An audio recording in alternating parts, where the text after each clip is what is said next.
There's some good stuff there. Right. Okay. Should be working by now, right? I'm just going to do this while I'm painting some hinges for something my kids made. There'll be a video about it, don't worry. But the other day, I was talking to this dude, and he was going on and on about how important money and power are. And I just kept coming back to the same thing. And I'm like, basically, I'm like, what about families and relationships? What about family values? No. Money and power that's all that matters. And he didn't have any of either. But that's all he was trying to get. It's just money and power. Climb the corporate ladder, get money and power. And I've had a lot of conversations with people that go basically like this, and I've seen a lot of people say stuff. Basically, family values are like dead, like so dead, right? And there are a lot of problems that come from this, like morality and family values.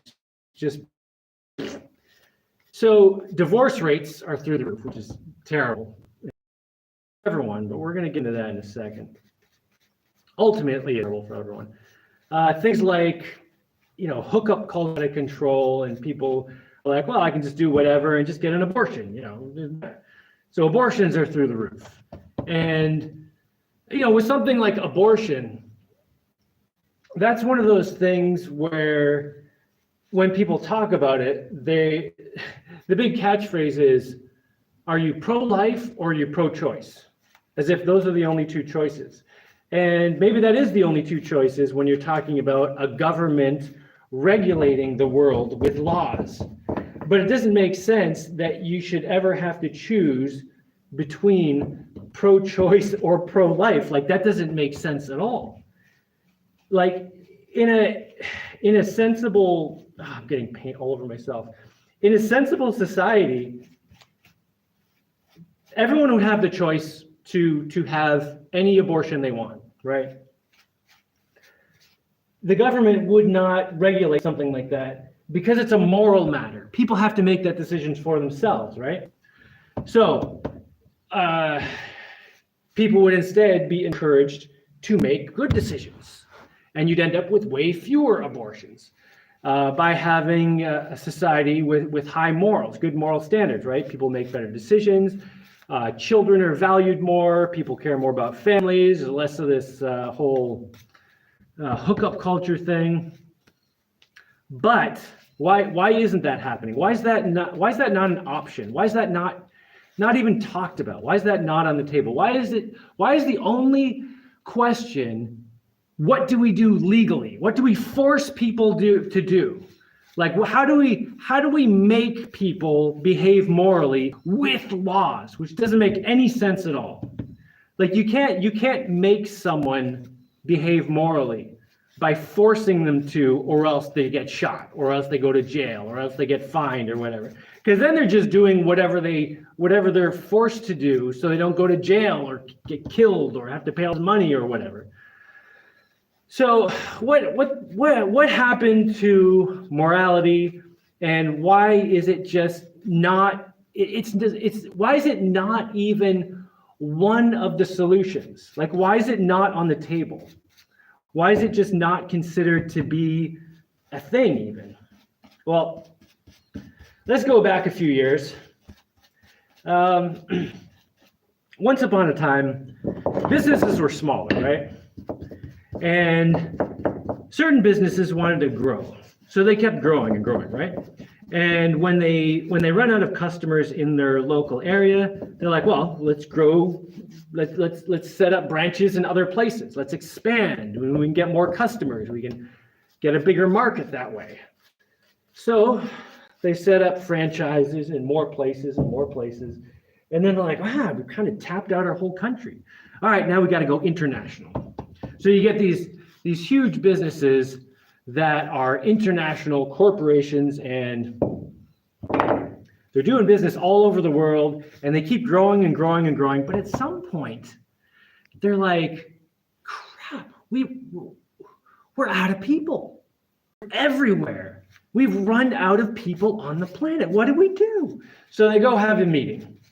And some dude's like, this is the problem. We want to keep growing, but we're running out of people. We can't get any more customers. There's just no more customers. We're getting like every customer we can find on the planet. What do we do? So some other guy is like, all right, well, let me think about this. What's a customer? A customer isn't necessarily a person. Often a customer is a household, right? Like with a lot of things. A customer is not an individual. A customer is a household. Because if you have one house, it doesn't matter if you have 3 people in it or 5 people in it. You only need one washing machine. You only need one blender, one toaster. You only need one of a lot of different things. You might need more than one car, but you need at least one car, generally speaking. Unless you just said, I'm speaking very generally here, obviously. So you only need one of a lot of things. You only need one drill.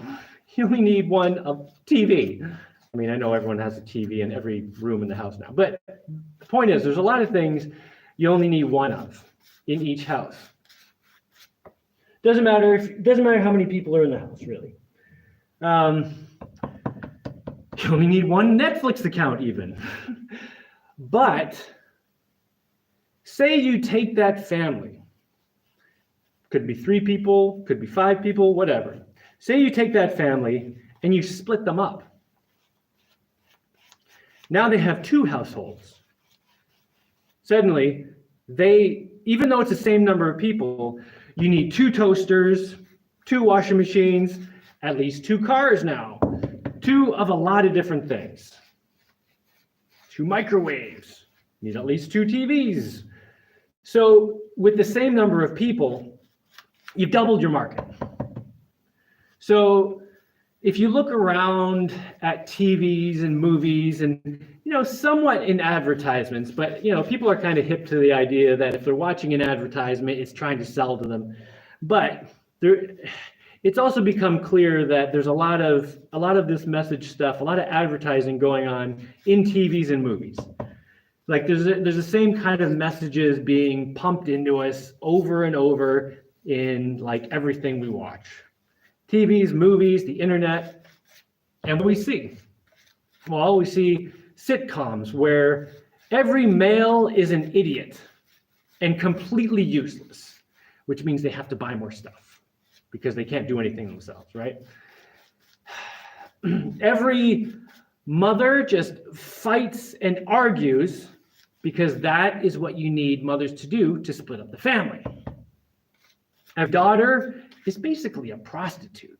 So they're just out there just having whatever, so they don't end up having good families in the future. And we see this stuff over and over and over, these same horrible, rotten themes. And people get used to it and they think, oh, that's the way it is. That's human nature. And the thing that doesn't make any sense about that is that if that was human nature, we wouldn't have to get that message constantly repeated at us, maintained. Like we would just be doing that already, but that's not human nature. Human nature is to work together, have families, blah, blah, blah. Anyway, so this whole, big marketing campaign that someone's going to say, conspiracy theory. Well, it's not conspiracy theory. It's just people trying to make money. And sure, they conspire together and they're just trying to make money. And then if you're going to tell me that businesses are not trying to make money, I'm going to be like, what are you talking about? So anyway, they convince people to split up all their households. Not all of them, but a lot. It works enough that suddenly markets are way bigger than they used to be. Same number of people, but way more households. So businesses are selling more stuff, raking in more money. They continue to grow. Beautiful, right? I mean, sickening. But to the people just counting the beans, people who are just concerned with bottom line, all they care about is the dollars. To them, it's amazing. And this goes on for a while because this is a huge untapped thing. You got families of 5 or 6 people even more, all living in the same house. You split them up, you can get like 3 or 4 households out of that. The problem is this kind of thinking is short term, right? It's trying to make short-term gains. And after a while, you go through a few decades of this, people start getting sick of life, because life sucks when families are falling apart. You know, you grow up in a terrible family. Like I honestly don't know that many people who grew up in a good home, where they were raised by parents, not just sent off to some daycare where they learned, nothing, and then sent to some schools where they just learn the dumbest stuff possible. Money's important, climb your way up the corporate ladder, that's all that's important, and no, families, that's not important at all. So life starts getting kind of sucky for everyone. Like people aren't feeling good, even when they're succeeding at what they think they're supposed to be doing, which is making all this money. You make money and then you feel good. You go to the right school, then life is supposed to get good, right? But it doesn't, and people are just getting more and more miserable. And then you get a situation like today, where a huge number of people are not even trying to have families anymore. Not trying to have children, not even interacting with the opposite gender. Like there's a whole men movement, men going their own way, not interacting with women at all. Also, on the women's thing is, there's some about women are just not talking to men. And so what's starting to happen now is that birth rates are plummeting, which means all that increased market is starting to fall apart. So even though they're maxing out the number of households per person, trying to keep people as separated as possible, like keep households at a size of 1. And then you're gonna sell the maximum stuff because you're gonna have the maximum number of households. Well, if the number of people just starts running out, then what do? You certainly can't grow. All that's gonna happen is you're gonna shrink. So that's kind of the situation we're in right now. And it'll be kind of interesting to see what happens. There are kind of 2 ways you can deal with this sort of situation. It's like if you live on a lake and you go fishing in the lake, and you can take 5 fish per day out of the lake, no problem. You can do that continuously. But then you get greedy, and then you're like, well, take 50 fish out of the lake. Instead of just feeding my family, now I'm going to take 50 fish out of the lake, and I'm going to sell a bunch and make some profit, and for a while you can get 50 fish out of the lake, but pretty soon it gets harder, and then you can only get 40 fish and 30 fish and 20 fish. Next thing you know, you can get like 2 fish a day. It's even worse than it was before. If you just left it at 5 fish, you could have kept getting the 5 fish, but now you're in a position where just to get the 2 fish, you're still overfishing this lake. So your only choice is either keep going at it, maintain your present course and just keep taking as many fish as you can, in which case you're just going to get 2 fish per day. It might even go down to 1. You could even deplete the lake completely. The only way to fix it is to stop for a while and let things recover, which means you're getting no fish for a while. And if you have some international business that has been growing for the last 50 years or whatever, and someone comes up to them and says, all right, look, we're running out of market here. We can't keep increasing. In fact, even with all our tricks, it's starting to decrease. So what we have to do,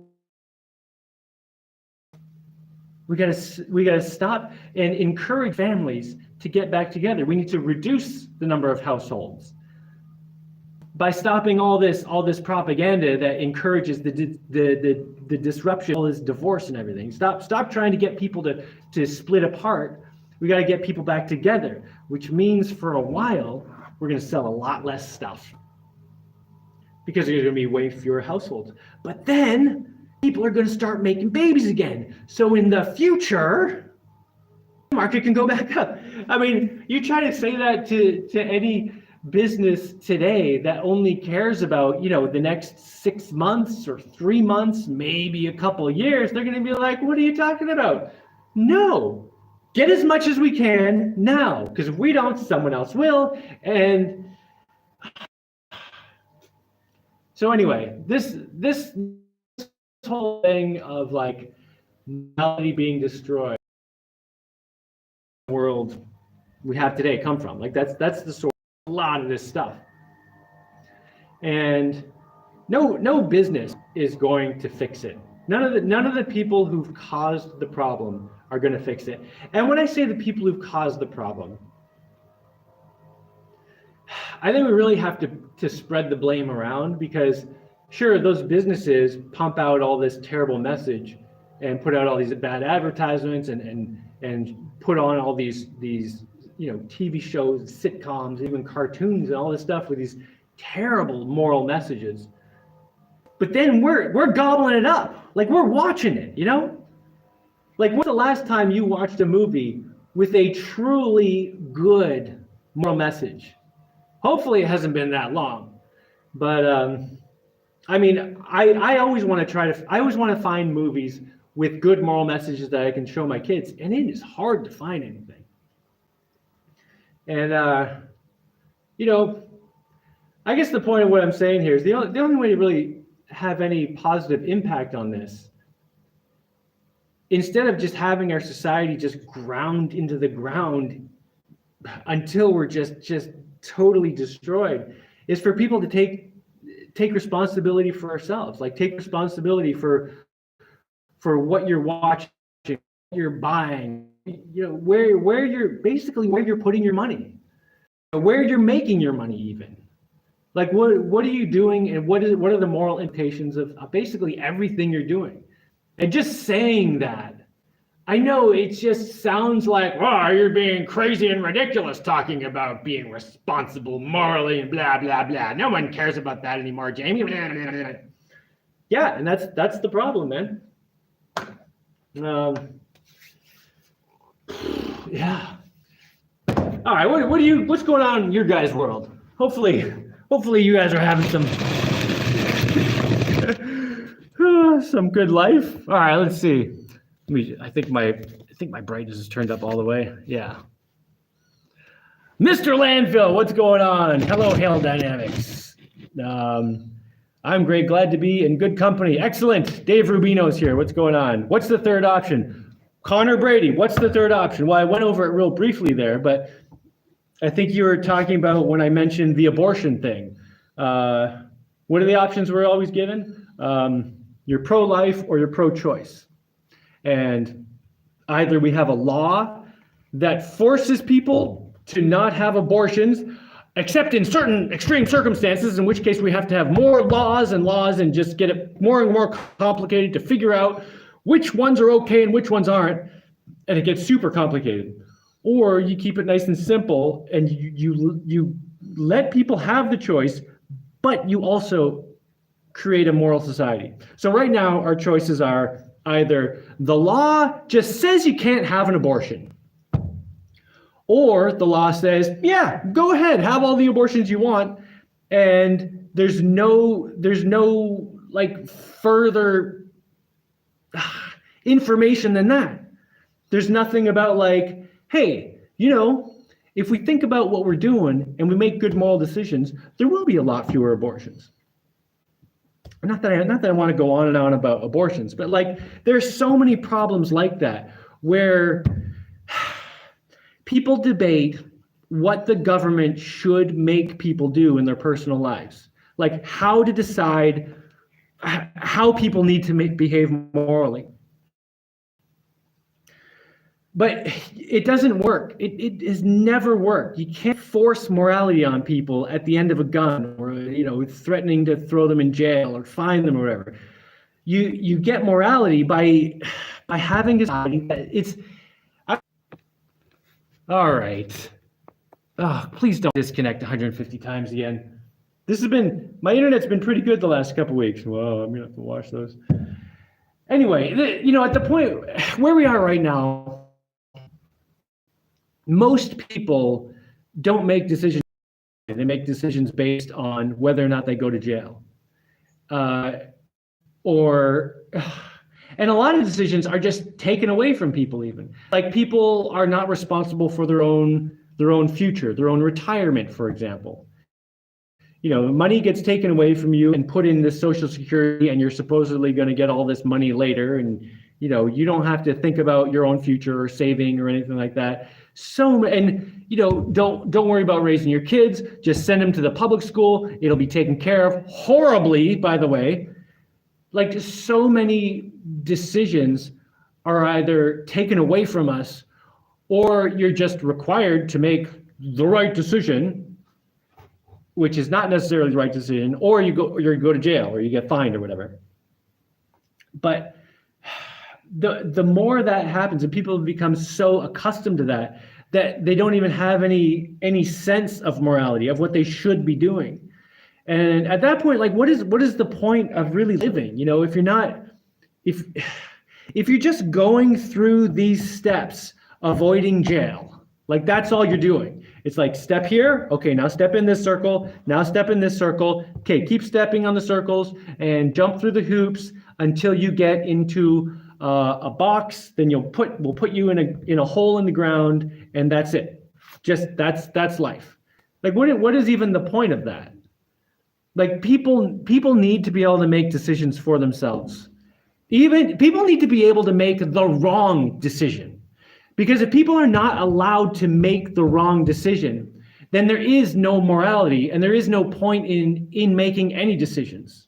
And if you're not making any decisions, there's not really any point in life. You're just kind of like coasting through, doing nothing. Just kind of existing. Yeah. What was the question? Oh yeah, what's the third option? Yeah, and any time someone gives you two options, like a binary choice, always look for the third option. Because generally speaking, there's like a million other options. There's an infinite number of other options. But all these political things, particularly in the United States where there are two political parties, it's like, are you with this political party or are you with that political party? So you make all your decisions based on this or that. You get one of two choices for everything. And it just doesn't make any sense. And we're even trained from childhood, because there's that stupid game of, would you rather cut off your leg or your arm? The answer is neither, obviously. No, I would rather fight to the death than do either of those. So whoever's trying to force me to cut off my leg or my arm, I'm going to fight that person to the death. I would rather die fighting them than cut off my leg or my arm. And maybe, even if I die, if I kill that person, they won't do it to the next person. At least that's how I think we should be thinking. God loves you, bro. Do you still believe some people are just stupid or followers? Well, I think a lot of people are stupid and followers. I also think that, okay, here's the way I think about humans at the moment. I always think humans have incredible potential. It's amazing the potential people have. And most people have no idea what they can do because they've never been challenged. They've never been in a situation where they've been challenged and had sufficient incentive to face that challenge and and tackle it and succeed no matter what. Because most people are in situations where there's always an easy way out. And so, a lot of people will just take the easy way out. And I think if you're going to talk about dividing people up into different types of people, I think instead of stupid or stupid or followers or not stupid people, I think it would be more, I think it makes more sense to divide people into people who will choose the easy path versus people who will choose the hard path. Or not necessarily the hard path, but they'll choose the best path or the most righteous path. They'll choose the path they think is right, regardless of how difficult it is. And I would definitely say I fall into the second one.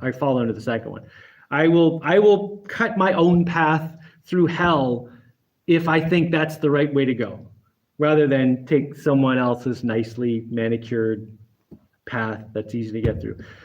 But I do think that most people will accept the easy path. If they can see down the path and it looks easy, and this path over here looks hard, most people will not think about where the path is going. They'll just take the easy path. And that's what leads to a lot of people being limited. So instead of facing the challenges that make a person grow and become smart and become just amazing, instead of facing those challenges, they get that development bypassed, and they end up in these easy paths that don't necessarily have good destinations, where people end up taking the easy path for 30 years and then going like, why is this not getting good? I took the easy path every time. Life should be good now.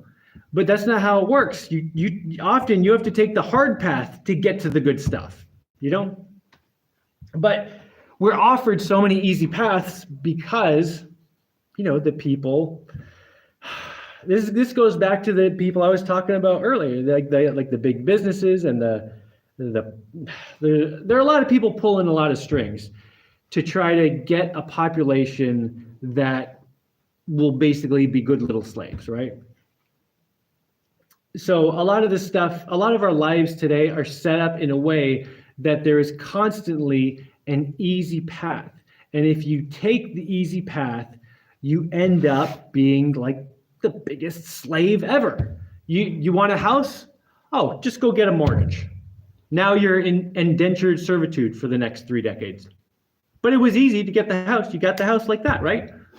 And then it just gets harder and harder after that. You got to pay this thing off forever, rather than figuring out some way to either build or buy or whatever you got to do to get a house without the mortgage.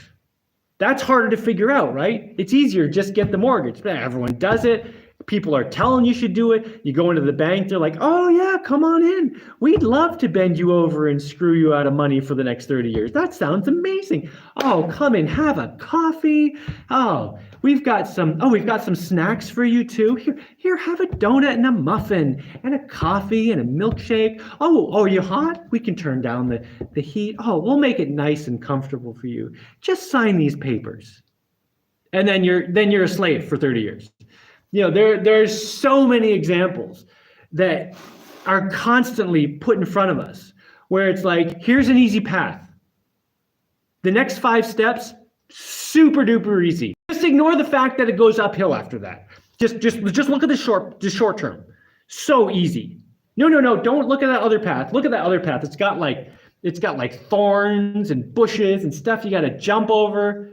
No, it doesn't matter what's at the end of that path. I know it looks great, but yeah, you got to deal with all these thorns. Forget it. Take the easy path. Don't look where it goes. Oh, over and over and over. And most people are taking the easy path. And I don't. This is the thing that I find the most frustrating about the world today, is just the incredible potential of people. And I've learned this from myself, because when I was a kid and I was growing up, I thought I was just some dumb loser. And I don't know what I was doing. I thought I wasn't able to accomplish anything. I basically believed all the messages I was getting about just being dumb and useless and no potential or whatever. But then as I started trying to do things, I kept being amazed. I was like, wait a minute, how did I do that? I thought that was impossible. People told me that was impossible. People can't do that. It's impossible. But then I did it, and it turned out not even being that hard. I had that experience over and over and over to the point where I realized, oh, a human being has way more potential than we're being told. And that's the prison most people live in. It's not their own stupidity. It's this spoon-fed ignorance. It's like, hey, you know what? Just be stupid. It'll be easy. Just sit on the couch. You can order pizza and accept it in through the window. You don't even have to get up. Just click a few buttons. Just sit there and get fatter and more miserable. Oh, it'll be fine. Always think about the short term. And so many people do it. And the other really frustrating thing is that it's not that difficult to encourage people to try hard, like to really put a lot of effort into something. It's not that difficult to encourage people to do that. But you have to take away the constant discouragement, the constant, oh, you might fail and look stupid and embarrassed, so just don't try. Do this easy thing. That we're constantly told that message. And people get so scared of looking stupid and making a mistake that they end up never trying. But like making stupid, that is part of life. You should be doing that as much as you possibly can. Look, I have holes in my shirt. I feel pretty stupid looking right now. This is not a good example. Anyway, I know I'm going off on a huge tangent right now, but this is an important thing. Like, people are not stupid. People are not useless. People are not weak unless they choose that. And people always have another choice. And the choice always starts first thing in the morning. What do you do first thing in the morning? This is one of the reasons that I always do morning exercises every effing day. It doesn't matter. Okay, yesterday I did like a lot of running, sprinting, like stuff that I'm not really ready for. I'm trying to get my legs stronger, right? So I way overdid it yesterday. But I mean, with a purpose. I'm trying to get my legs more used to running the way I used to run before I moved to an island. Didn't run for a few years. So I've been working really hard to get back into that kind of shape. And it's working. But this morning I woke up, and as soon as I moved, my legs were just like, they're just like, oh God, I felt like they were just solid and just pain. But I was like, I can either lay here in bed and I feel fine as long as I'm not moving. But as soon as I get up, the faster I try to move, the more my legs hurt. And I can just go through the day like that. Or I can get my ass out of bed, go upstairs, which is where I am right now. Look at this. I got this is all kind of crap here. But I got this nice running track. So I came up here first thing in the morning. I had to roll my 4-year-old off me because I always wake up with her like on me. Sometimes her foot's in my face. Anyway, I roll my 4-year-old off me, and then I come up here, and I'm like, I'm gonna run 20 laps, which isn't a ton of laps, but I'm gonna do 20 laps, and then I'm gonna do a bunch of push-ups and rope climbs and sit-ups, and by the end of that, I'm gonna be feeling good. Oh, I also did like a full track and field warm up, which is just like running around doing a bunch of jumping and stuff, whatever. So at first, I started my 20 laps running around the track. The first lap I walked, and I'm like, all right, come on. I was just shaking out my legs. Second lap, I'm just like jogging, and it like it just hurts to move. But by the time I got to like 5 or 6, I'm like starting to loosen up a bit, starting to go. By the time I got to the 20th one, The 19th and 20th one, I was running hard, fast, up on the bank, going for it, right? And then I did a bunch of push-ups and a rope climb. And at the beginning of that, when I just woke up, I just felt like horrible. But then I pushed through the pain, took the harder path, and by the end of it, I felt amazing. And I gotta say, my calves are still sore, but like way better than when I woke up. And it's fine that they're sore because they're getting stronger. But there's so much potential in the human being, but you have to put the effort in. You have to put the effort in to get the results. I actually just had this conversation with a woman I know who's telling me that she has this fat that she's had for years and she can't get rid of it. And I'm like, what have you tried? And she's like, well, I walk a little bit. And I'm like, do some exercise, like put some effort into it. And she's like, yeah, but that's hard. Maybe I'll just go get an operation. And like, again, it's like, here's the easy way out. Just go get an operation.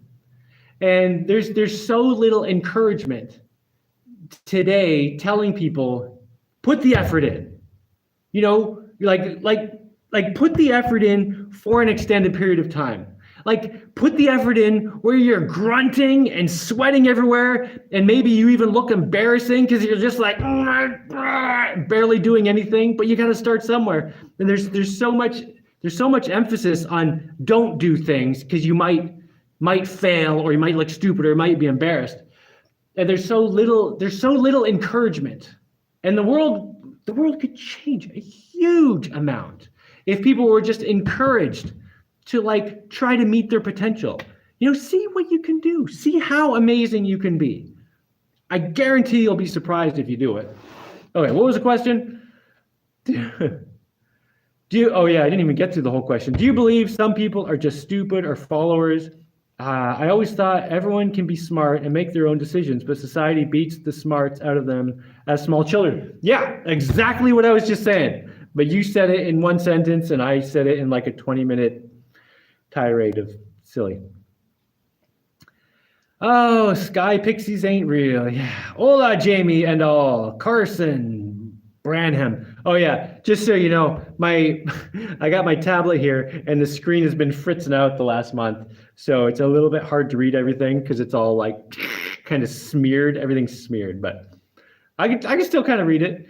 DNA Electronics says the worshiping and promotion of winner-takes-all capitalism and materialism has rotten our species. Yeah, okay. So the problem with capitalism is just the focus on capitalism, like the focus on the capital being the money. Like no society should focus on the money that much. Like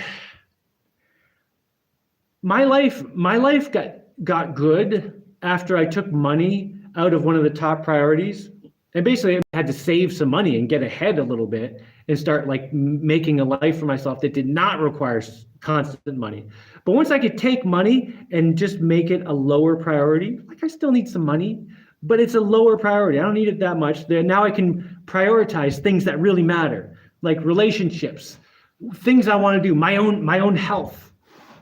All this other stuff that's so much more important than money. And when you have a society that's so focused on money, which is not valuable, that's the problem. People become so focused on something that is not valuable. Like the money itself is not valuable. You can't eat it. You can't build a house with it. I mean, you could build a house with it if you had enough, I guess. But even then, it wouldn't be a very good house. Like the money itself is basically worthless. The money is only as valuable as what you do with it. Like that's the value. The money is just a tool to exchange the stuff. And it doesn't matter how you're exchanging this stuff. People should be way less fixated on the money itself and way more fixated on the things you're doing with the money. The things you're doing with it, so many things people can do for themselves and be much more fulfilled instead of just like as soon as there's a problem, let's pay someone to fix it. Let's buy a thing. Let's just money solve it. It doesn't solve anything. It's not that valuable and it's not that important unless you are in a situation where you really need it. And a lot of people are in that situation. This is one of the reasons that people are so encouraged to live paycheck to paycheck, to always be in debt, to never have any savings, is because if you never have enough money, then you become obsessed with money, and then you don't have any real morality. You're not even a person anymore. You don't care about anything. You're easy to control. You just become this good little slave who does whatever they have to do to get the money. But if you can make money a lower priority in your life, then you get to prioritize what you think is important, like your family, your relationships, and all that stuff. Well, what was the question again? Oh yeah, the worshiping and promotion of winner takes all. Oh yeah, and the whole competition thing. Like, say you've got two pieces of land, right? And you got these people fighting with these people. You got these people destroying these people's crops, and these people destroying these people's crops, and their competition with each other is just overall just destroying value, just removing resources from the system and just turning it into garbage, just destroying it. And you might say, I mean, the argument I always hear for competition is, whoever does the best, they win the stuff, and that way, things get better and better. But in that kind of competition, so much stuff gets destroyed.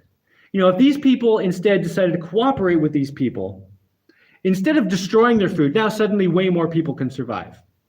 And if they're cooperating and say, hey, we've got this crop here that you can grow in that soil. Here you go. And they do the same thing back and forth, and they start cooperating. Suddenly, a lot more people can survive. There's a lot more resources available. And this is one of the problems we're having in the world today, is that people's quality of life keeps reducing, even though we keep getting better technology. But it's because we've got all this competition, and all this competition is destroying resources all over the place. And it doesn't make sense. Competition is always going to happen, but it should never be the focus. It should be like the fourth thing that happens, not the first thing that happens. I gotta figure out how to work together better. Anyway, all right. Yeah, materialism, right? Definitely divisive rhetoric out there and lazy thinking. But you can take advantage of that dynamic, and that's where it becomes devious. Yeah, you take advantage of terrible things, and that's not a good thing, man. There are a lot of people getting rich off the immorality of the world today. And the problem is people doing that are generally just taking value from others. They're not creating value in the world.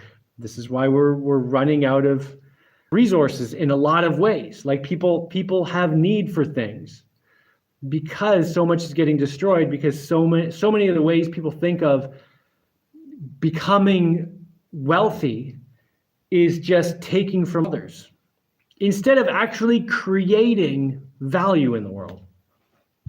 And people who actually create value in the world, they're looked down upon, and they make the least amount of money, which is totally insane because they're the most valuable people. Anyone creating value in the world, they should be at the top of the pile. But the people not creating anything, they've got all this time on their hands and can screw around and make all these stupid games that push the really valuable people down to the bottom. And the people creating real value, like some farmer, he doesn't have time to fight about this stuff. So yeah. DNA Electronics says we wouldn't have gotten this far if we didn't work together. 100% true. Yeah, like people talk about there's always been competition. No. Right now our society is in decline. I don't know, maybe someone can argue that that's not true. But I think generally speaking, it is kind of become understood that our society is in decline. Even though we have more technology than in the past, we have so much potential right now that's not being used. And you look in the past, how did we get to this point where we have so much capability? It's because in the past, people would cooperate. People worked together so often to make things happen. Luminary Close says, that work could be upended though, and only so many will take that opportunity at some point or another, but I agree partially. Yeah. Hi says, are you Steve? I am not Steve, I am Jaimie. And Rusty Shackelford, what's going on, man? Jaimie always wins. I don't always win, I do my best. Money can't buy a connection to your kids or self-love, courage, contentment, or satisfaction. Totally true. Can't buy any of that with money. You also can't buy health with money. A lot of people try to do it. They think, that you can do horrible things that just rot your insides. Like when you do immoral things, this is why you see so many CEOs of big companies or like big powerful people, looking like they're just in horrible health because they feel what they're doing. They know that what they're doing is wrong, and it just rots them away from the inside. And then they just pop all these pills. You can't sleep? Take a sleeping pill. That won't have any negative side effects. Take one every night. And you have low energy? Caffeine. Just drug yourself up all the time to get yourself functioning, but it keeps eating away at your health. You can't buy it. Some 70-year-old dude who's at the end of his life and feels like he wasted his life because all he did was chase money, and now he's a billionaire, cannot buy a new life. At least not yet. We'll see what happens. Vegan Surf says, I believe overpopulation is a problem. Yeah, all the data showing population is shrinking ignores certain skin colors, continents, religions, but those continents and religions exist.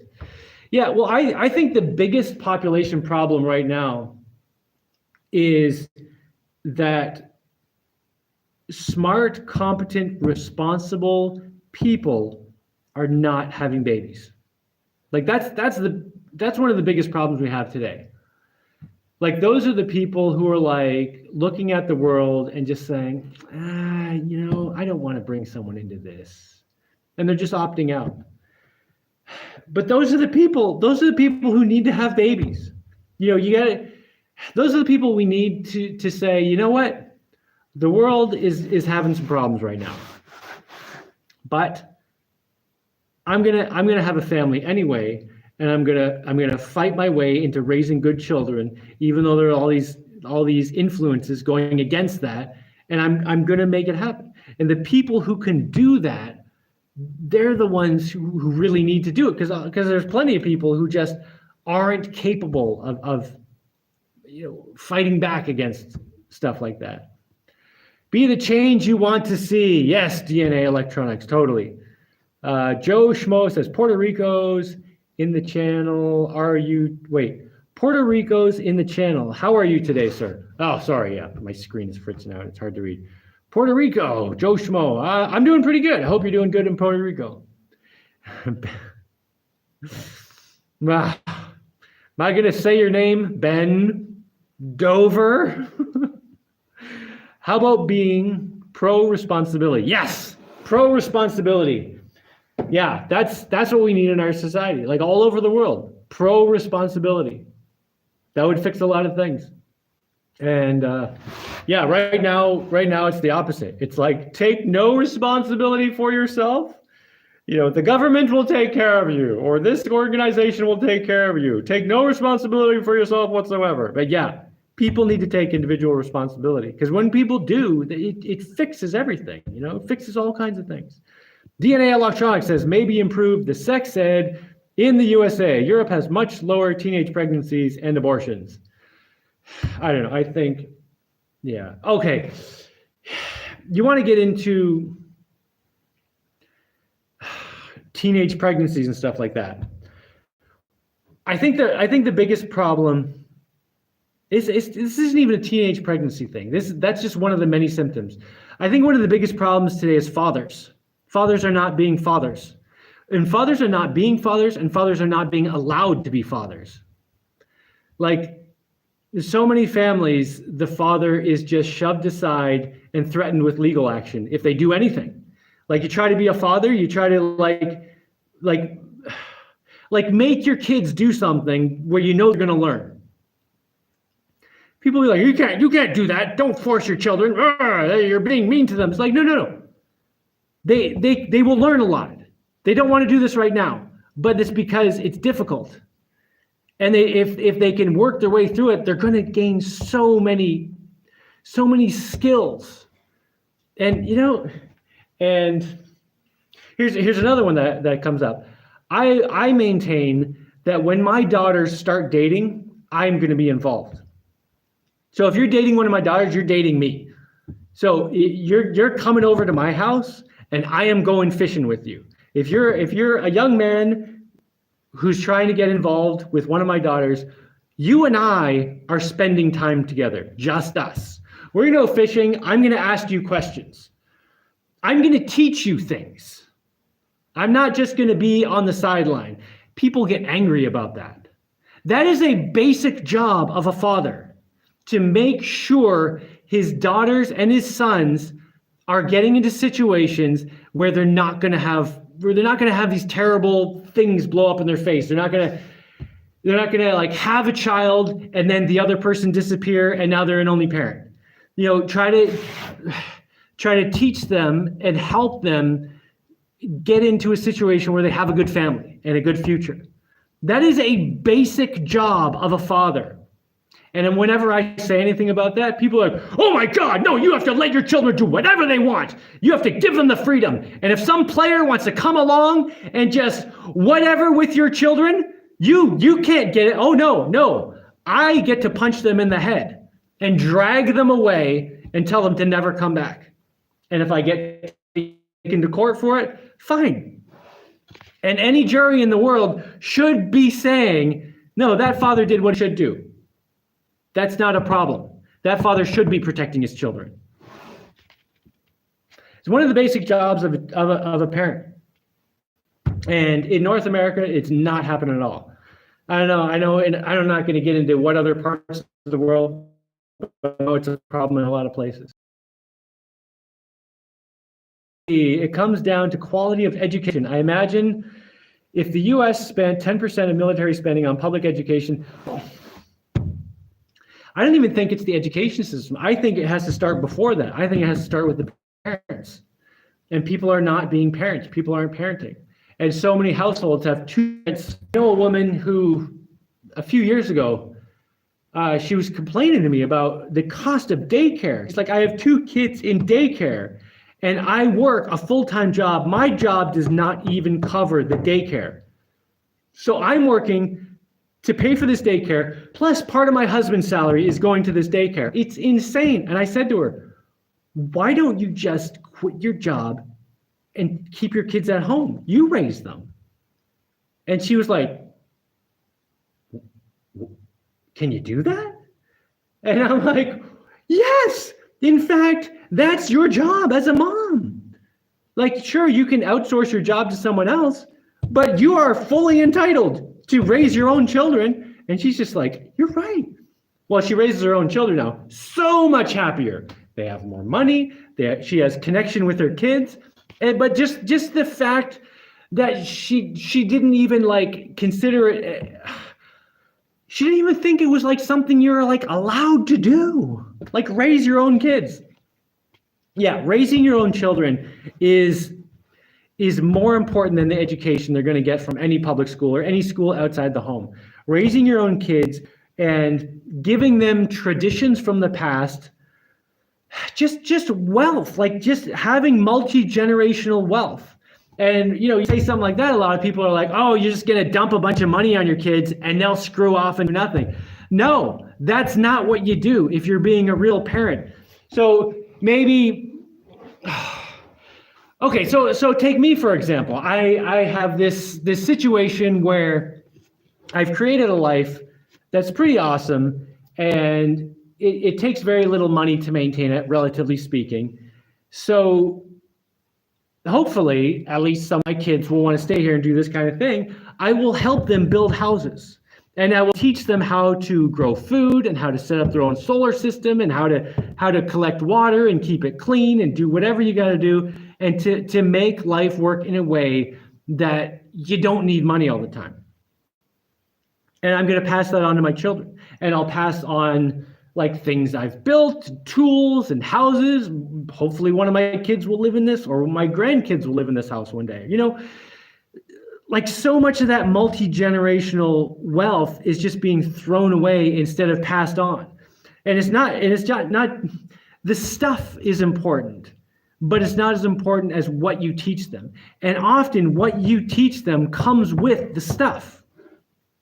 So I have a solar powered boat that will just work like forever. I mean, eventually things will wear down, but like I can give that to my kids. And I'm not just giving them something. I also have to teach them how it works. If I just give it to them and say, okay, this boat you can drive all over. This is how far it is. Amazing, right? But you have to take care of it. You got to do these things to maintain it. If this breaks, you got to know how all the systems work. If anything stops working, you have to be able to track down the problem, figure out what's wrong, and fix it. And teaching them all that is the most valuable part. So personally, I think kids need to go less school and spend more time learning from their parents. And hopefully their parents are living some kind of life where they are continually growing, you know, as time goes on, not just kind of like, you know, taking the easy road, sit back and just give up. All right, let me, what's the next question here? Yeah, and the whole idea of just spending more money on education, this comes back to the capitalism problem. You can't just solve every problem by throwing money at it. Like, it doesn't matter how much money you throw at the education system. There are going to be a lot of other factors, and if parents aren't raising their children, you're going to be limited. Anyway, you also have to change the entire education system, like the whole atmosphere. What's the word? I need some education with words right now. Like, you have to change the whole way the education system works in North America. It doesn't matter how much money you pump into it. Right now, the education system is set up to turn children into good little slaves. And just giving them more money is just going to make them more efficient at that. You have to change the culture. That's the word I'm looking for. You have to change the culture of education. Anyway, greetings to Russia. I hope things are going well in Russia. Greetings from Panama. Jesus, even 1%. I don't know what that means. Wizard of the North says, yo, Jaimie. Yo, Wizard of the North. Okay. That wheelbarrow spin, I totally know what you're talking about. I think I know what you're talking about. That wheelbarrow spin you did in your wall building video was sweet. It makes me want to watch some extreme wheelbarrowing.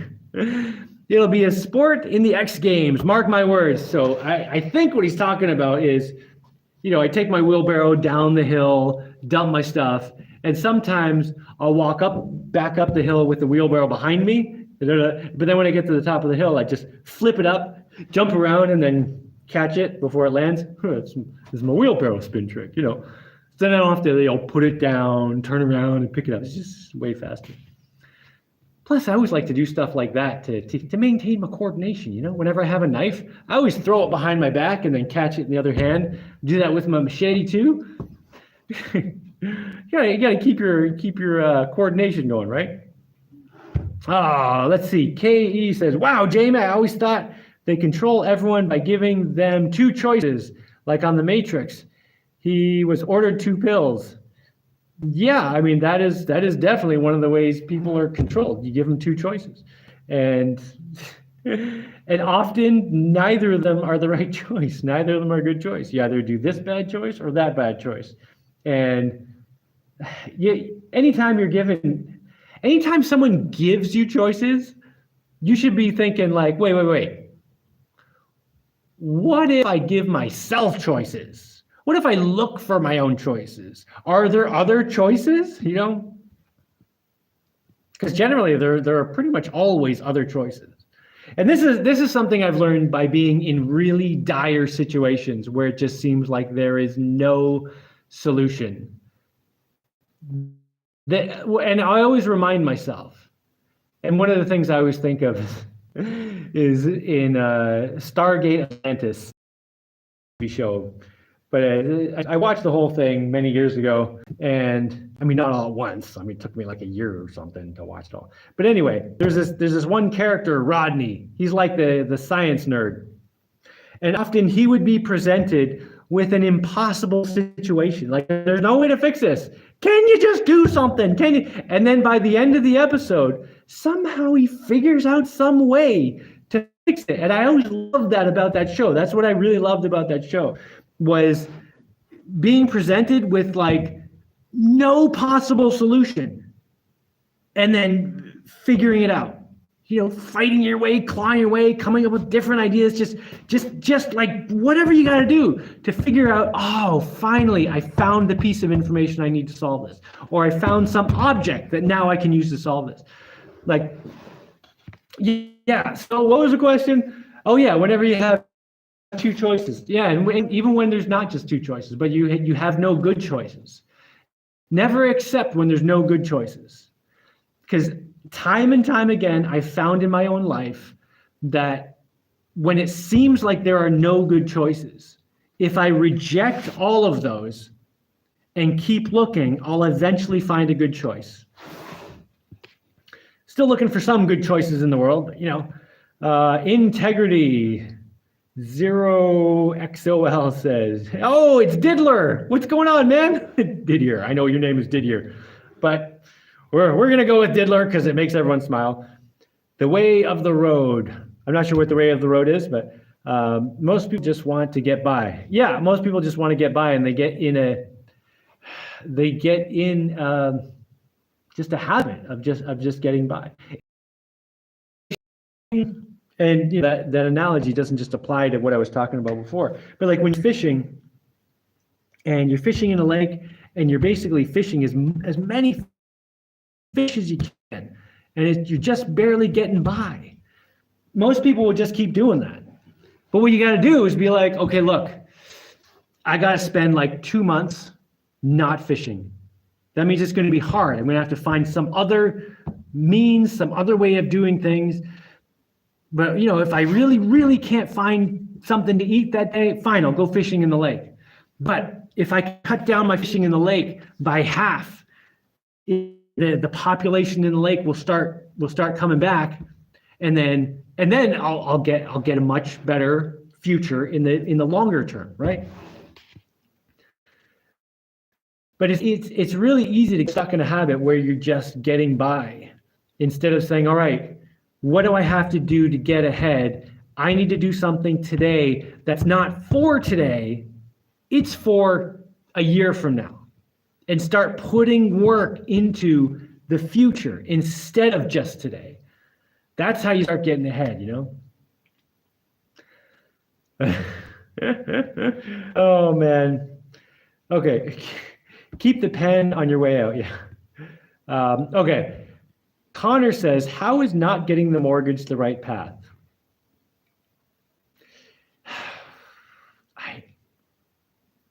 I don't know how to explain that to you. I mean, if that's a question, how is that even a question? Okay. When you get a mortgage, you are an indentured servant to the bank for 30 years. How is that the right choice? Now, maybe your mortgage, you're doing that and it's for something you deem worth it. Fine. But you can't say that's a good thing. Owing a bank for 30 years, interest and all this, oh God. How could that be the right choice? Like, if you could figure out a way to do something without getting that mortgage, wouldn't that be better? I feel like that would be the better path. Even if you had to work super insanely hard now, so you didn't have to get that mortgage. I feel like that would be the better choice. But, you If you want the mortgage, I mean, go for it. Obviously, you got to make your own choice.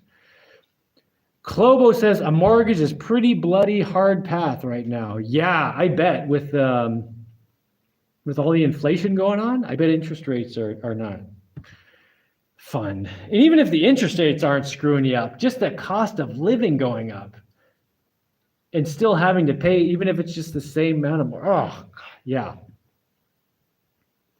And a lot of people set up their life to barely be able to pay for what they have.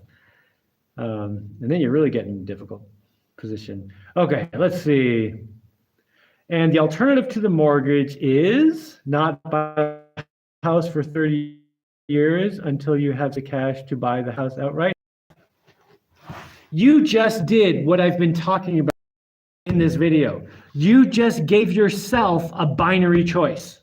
It's the dumbest thing you can do. I'm not saying you're stupid, but somehow you have been given, you've been fed ignorance and you've eaten it. You don't just have two choices here. It's not like you get a mortgage and you get a house, or you don't get a mortgage and you don't get a house. Those are not the choices. Those are two choices, but there are many, many more choices. I will give you one as an example. I did not get a mortgage to build this house, and I'm even still building it. Just do it in my, I don't know, I wouldn't say my free time. I don't know, I'm still working on my house. But I have like a huge, amazing house, and I love it. This isn't some house where it was like, oh, I don't want to get a mortgage, so I just have to live in a shack. No, this is like home of my dreams kind of house. I know it's a weird looking place, but this is what I want, right? Your home of your dreams is whatever you want. I built it myself, which means it did not cost much money. Like, I don't know, maybe $5,000, probably less than that, but a ton of work for me. Now you're gonna say, oh, but I don't want that house. Oh, I don't want to do that. I don't want to build a house. I don't want to live on an island. I don't want to live like you. No, this is one example. There are a billion examples. There are infinite numbers of examples. The example of me building my house without a mortgage is just showing you that there is another example besides mortgage, house, or no mortgage, no house. You have to figure out your own other example. You figure out your own way. What do you have to do? What resources are available to you? What is in your heart? What kind of effort can you get out of yourself? What kind of potential do you have where you can somehow produce a home that you love? Not just a house, a home. Like, this is not just a house for me. This is my home. This is like my heart and soul. What do you need to do to figure out how to do that without a mortgage? That's your question to answer. That's not my question to answer. You have to figure that out. And if you decide that, no, if you just say no to everything, then you just get no. Then all you're left with is either mortgage or no house. But you fully have the capabilities and the potential inside yourself to come up with some idea that you've never seen before, or even borrow ideas from somewhere else, from here and there, take bits and pieces and say, okay, I know of this crazy guy who bought some cheap island and built his house for hardly any money, and he just did it with hard work. Okay, I don't want to do that, but I want to do this over here, and I could take some inspiration from that guy, from some of the pieces of things that he did, but I want to build a house that's different. And I want it to be, maybe you want it to be in a place where you're going to need inspections and stuff.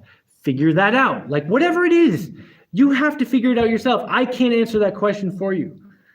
All I can do is show you one example and just tell you, man, you have potential in yourself. You have so much potential. If you don't even have to believe in yourself. Just decide that it's do or die.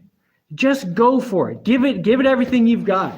And you're going to find that even if you don't manage to succeed in what you're trying to do, you're still going to succeed in something better than what you thought you could do. You've got way more potential than you think. All right. DNA says works pretty good in many of the Scandinavian countries. What was it? Let me go back to. Wait, works pretty good in many of the Scandinavian countries. Oh, what was he talking about? Oh, the sex ed in schools. Yeah, I already answered that. Connor says the U.S. actually has really good mortgage rates at the moment. Yeah, like I said, the mortgage rates don't matter if the cost of living is going up, because you just have less money and less money. But who knows what's going to happen 10 years from now? Yeah, man. I would thoroughly discourage getting a 30-year mortgage. Mortgages work very well in Ireland and the UK. Yeah, I'm sure they work very well. I'm sure they do exactly what they're designed to do. Make good little slaves who cannot get free. Yeah. How did you purchase the land in the woods? Are you talking about my land here or the first time I went off grid? Let's talk about the first time I went off grid, because that was the hardest one. Basically, okay, that was an uphill battle, seriously, because I went to university and I came out of university with a huge loan. And because I had this university degree, I had plenty of opportunities to make a lot of money. I felt okay doing, just shady business kind of things. And I was like, I don't want that life. So I basically threw away this degree that I spent 4 years getting, and I did useful things during that time. I didn't just throw away the 4 years. But then I had this loan. So I owe $30,000, and I'm not taking advantage of this degree to make a lot of money. So I was like, well, I'm just going to work 12-hour days, 7 days a week. And I paid the loan off in less than a year. And then I just kept saving money. And at some point, I couldn't keep working 12 hours a day. It was just, I was like, I'm going to do this as long as I can. But at some point, I was like, I got to be able to breathe. So I paid off the loan. And when I paid off the loan, I was like, all right, I got to kind of get myself together and at least start feeling like a person again. But I was still working full-time job, spending almost no money. I was living off $1 a day in food. How is that possible, Jaimie? I figured it out. So what did I do to feed myself? There was a farmer's market. I was living outside of Boston. There's a farmer's market in Boston. Anyone who lives in the Boston area, I'm pretty sure this farmer's market is still going. Haymarket, every Friday and Saturday at Haymarket, there's a Haymarket subway stop. What do you call it? The T. That's right, it's called the T in Boston. I was there for years, I should remember. I think it's called the T. Anyway, the Haymarket Farmers Market, food is unbelievably cheap there. You can go there with $10. I would go there every week with $10. And no, I would not take the bus. I would not take the subway. I would ride my bike 9 miles in. And I would take a $10 bill with me. Actually, I would take 10 ones with me. Or I'd just change it for ones as soon as I got there.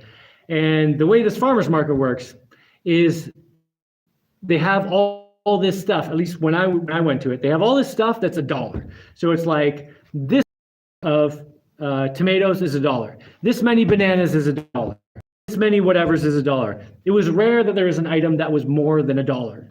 Watermelons were like $2. They could get a giant watermelon for $2, which I would often get. Man, I love watermelons. So anyway, I would go there usually on the second day when they're closing down the market. And I go there with my $10 and I would say, how many tomatoes can I get for $1? And you pretty quick, the people started knowing who I am, and they'd be like, oh, okay, can I give you just this massive sack of tomatoes? Because they're closing down and have to leave, and they have to take all this stuff with them, but they would rather someone take it, right? Just take it away. I had people, often they would be like, look, save $1, just would you take all of this? And I would get insane amounts of food for tiny amounts of money. And then I would put it in my backpack. I put it on this, I had a racing bike, which is not the greatest for cargo, but I put a basket on the back and I put all this food. I would usually spend about $7, come back with just tons of food. And then I come home, have a big pot that I put all these tomatoes in, make some tomato sauce with all these vegetables and stuff, and have so much food. I was pretty close to vegetarian for a while. But I would eat once in a while. I always feel way more tired when I don't eat any meat. But anyway, I figured out how to live really cheap and saved as much money as I could. And at some point, I'd saved $25,000. And then during that time, I was also looking on the internet, browsing for land, whenever, and I saw this land in Vermont, $12,500. And I'm like, whoa, that's half of what I have right now. I can totally buy that. I can buy that and still have $12,500 to start building. And so I did. And it was difficult, but the adventure was there the whole time. Even the days when I was working like a 12-hour day and I don't get something finished, I'm like, oh, I'm gonna have to stay like another 5 hours. So I end up working like a 17-hour day, knowing I have to get up early the next day. I'm like, this is grueling, but it's also an adventure. And I always thought about it that way. It didn't matter how hard it was, how hard the job was, or how hard what I was doing was. Sometimes when I'd bike in for my weekly food trip, it would just be storming and I'd be like riding this bike through this rain that's coming in sideways and just blah. But I'm like, it's an adventure. And I'm gaining strength from this, I'm gaining character. And honestly, I was having fun. Like if you just decide that your life is an adventure and you're going on an adventure, you can have fun in incredible hardships. And anyway, that's how I made it happen. Like I just decided that I was doing it. And once I decided that I'm doing it, everything else just became a part of the game. It became part of the adventure.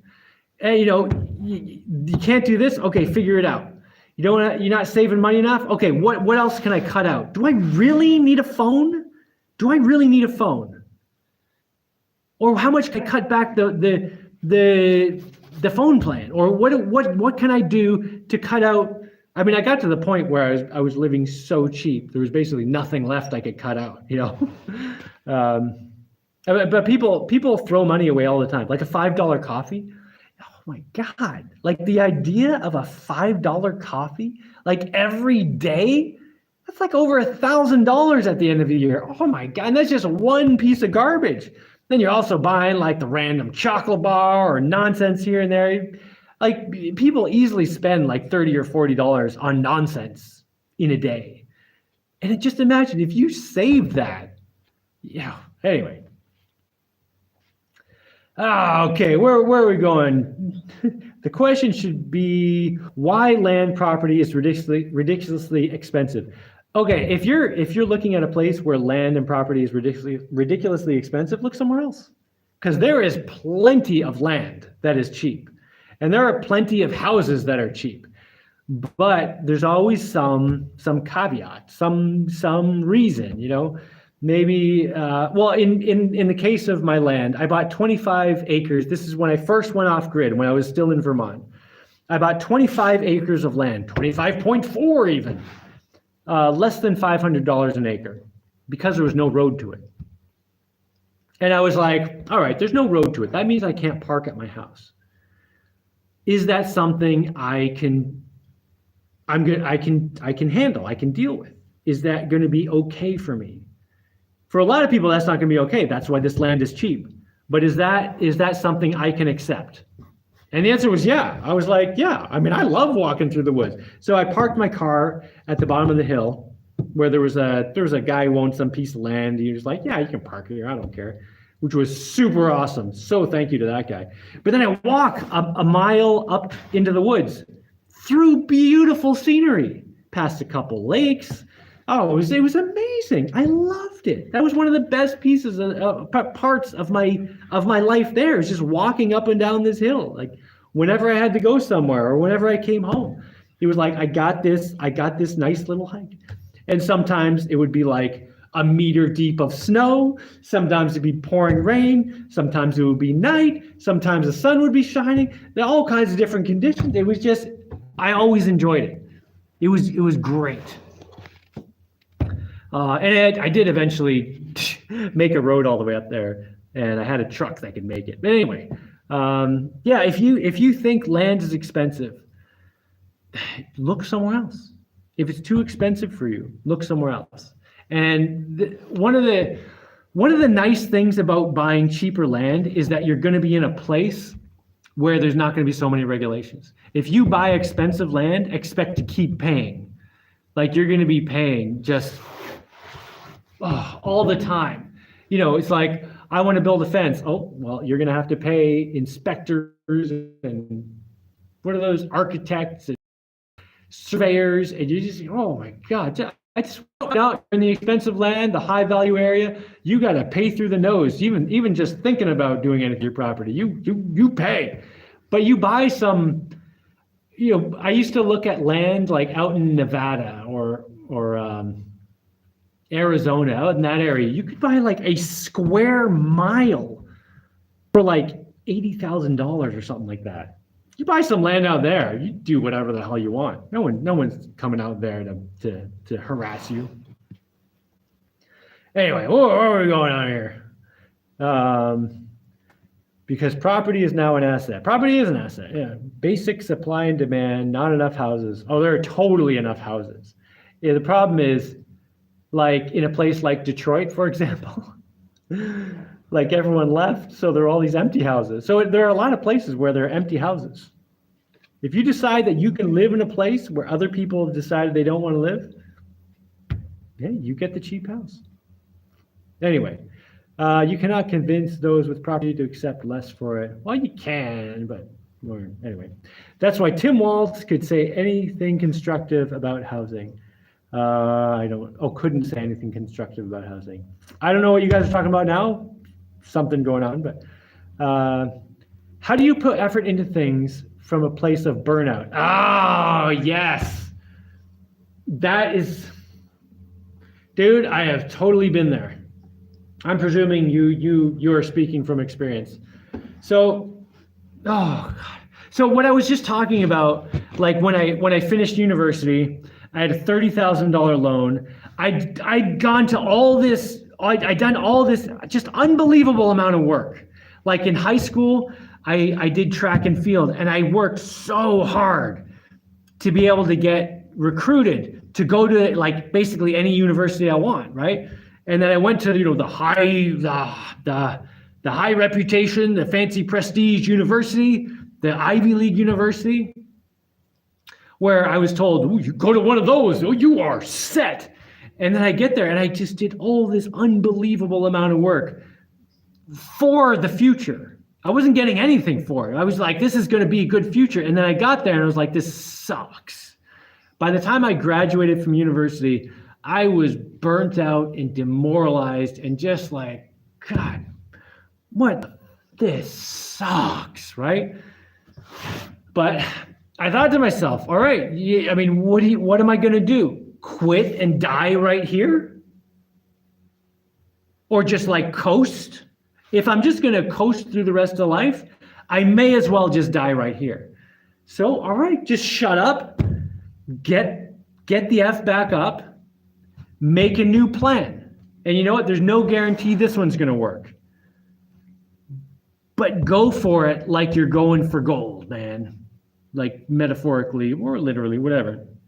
But go for it like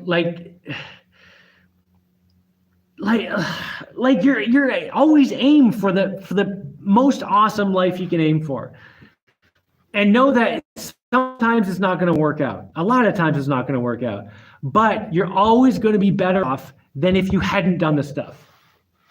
So if I look back, when I was in high school, I put so many things aside so I could train for track and field. So I could win all the races, so I could get the so I could get the recruiters to come ask me to go to their school and go on these recruiting trips. I basically could go to any school I want. A lot of it would be paid for, or all of it would be paid for, depending on where I went. And that's what I was aiming for, right? I was trying to get these scholarships because I was, my family didn't have money. I knew I wasn't getting any money for school. So I was like, this is how I get myself a better life. So I did it. I went to one of the high-end schools, like one of the schools that there was no way I could go to that. But I managed to run fast enough in a circle and win enough races that they wanted me to go to this school, even though I was not the stuff. I was not the stuff for the school. I was not the stuff for that school in a lot of ways. But anyway, yeah, I got there and it turned out it's not what I want in my life at all. However, I still got all the strength and the skills that I gained from doing all that hard work.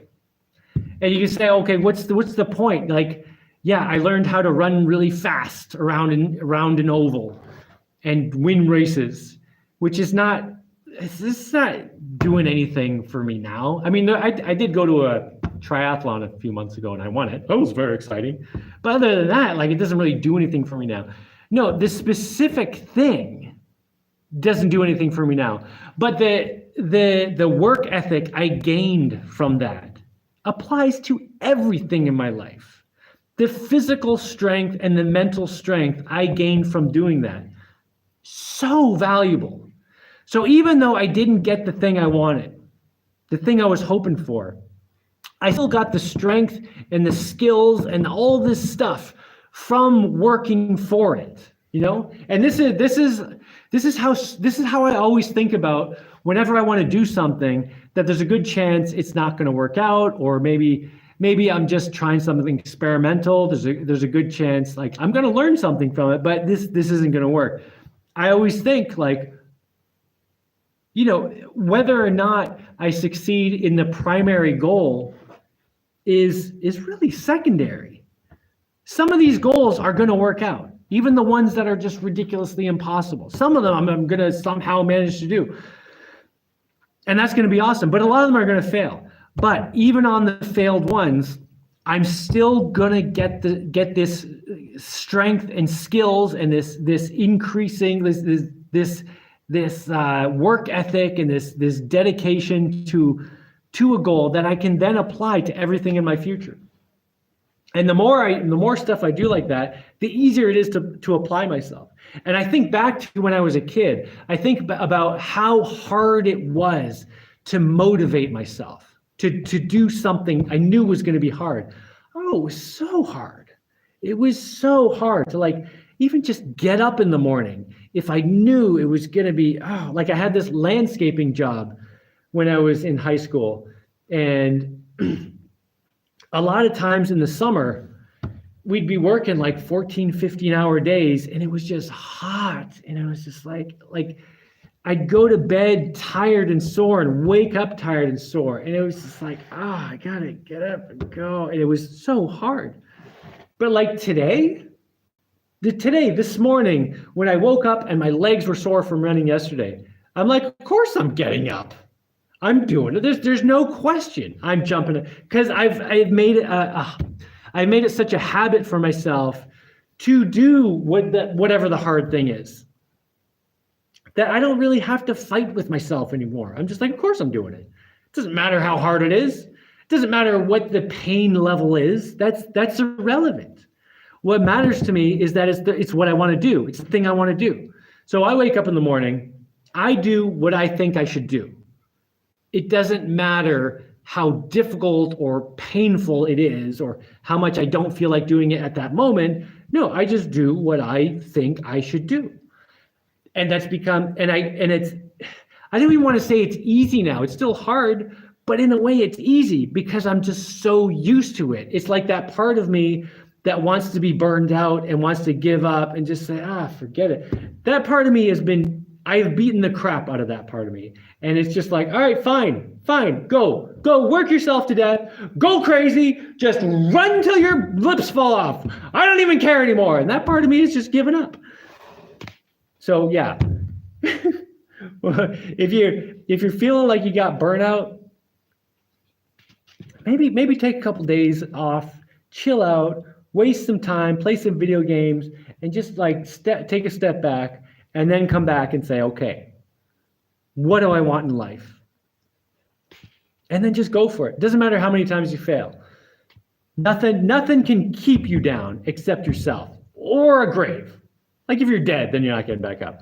Or like 1,000,000 pounds of concrete, fine. But generally speaking, you get back up as many times as you are willing to do it. So just keep going, man.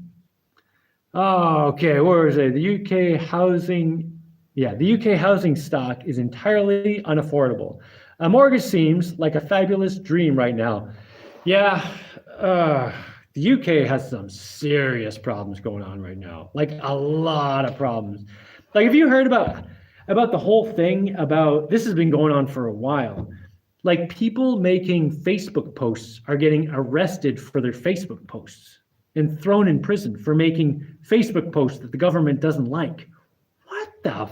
What, seriously?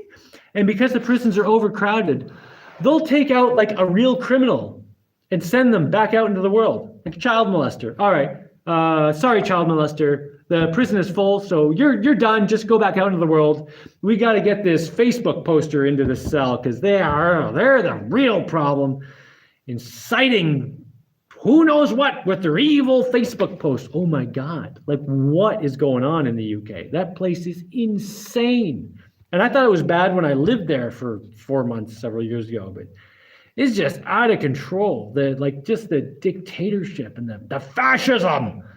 Oh, it's totally nuts. Everything in the UK is crazy right now. All right, Wizard of the North said, oh, maybe not everything. There's probably some sane person right now who's just like, wait, I'm not crazy. Anyway, Wizard of the North says people need to start treating land and houses as a place to live and not an investment. Totally, 100%. Yeah, I'm always disgusted by when people buy a house, not because they want to live in it, but because they want to hold on to it so it goes up in value so they can sell it to someone else for more value. So basically they're buying the house so people can't live in it. And they're being paid to do that. Oh, it's so demented. It's so screwed up. It's one of those, it's like earlier I was talking about people coming up with ways to make money that add no value to the world. That's one of those ways. It adds no value to the world. It takes value from the world.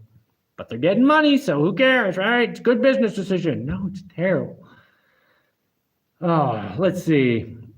Housing used to be a basic right. No, I don't think it's ever been a basic right. Housing is not a right.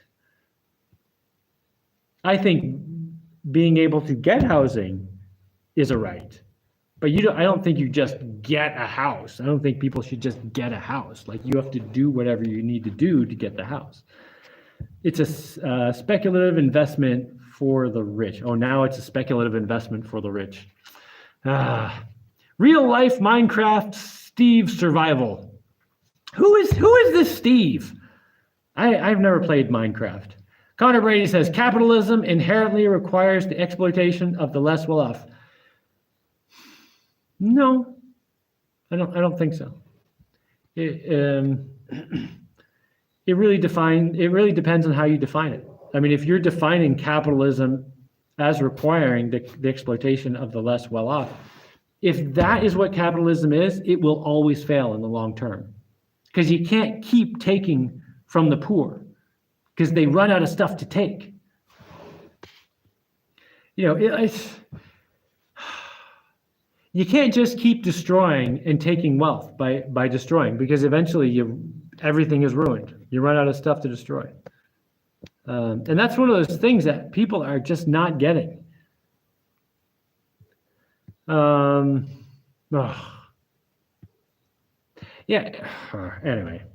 Doomer talk. He said, yeah, numbers don't reflect much of this. Someone's asking that guy to explain capitalism. No, it's not exploitation. It's the opposite, Connor. Yeah, well, capitalism doesn't define the morals of the society.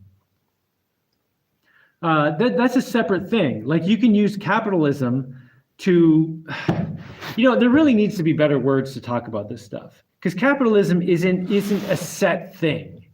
Like there's such a huge wide range of ways you could operate this capitalism. Now, if it's the capitalism where people are basically just focused on the capital, like that kind of capitalism where capital is God and it's everything, then yeah, there are all kinds of screwed up things that happen. But if you get away from that and say, okay, we're using money, that's going to become this standard way of exchanging things, and beyond that, you still have a moral society. You can have things work great. It really depends on a lot of things. Right now, the way capitalism goes, though, is people focus on the money so much that becomes the most important thing, and then everything else kind of gets destroyed. And Connor says, an economic and political system in which a country's trade and industry are controlled by private owners for profit. Well, that could go a lot of different ways. Like I was saying, it really depends on how it happens after that.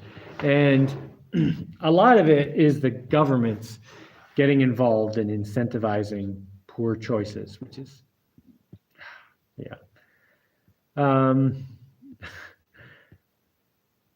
Okay, let's go. Oh, wait.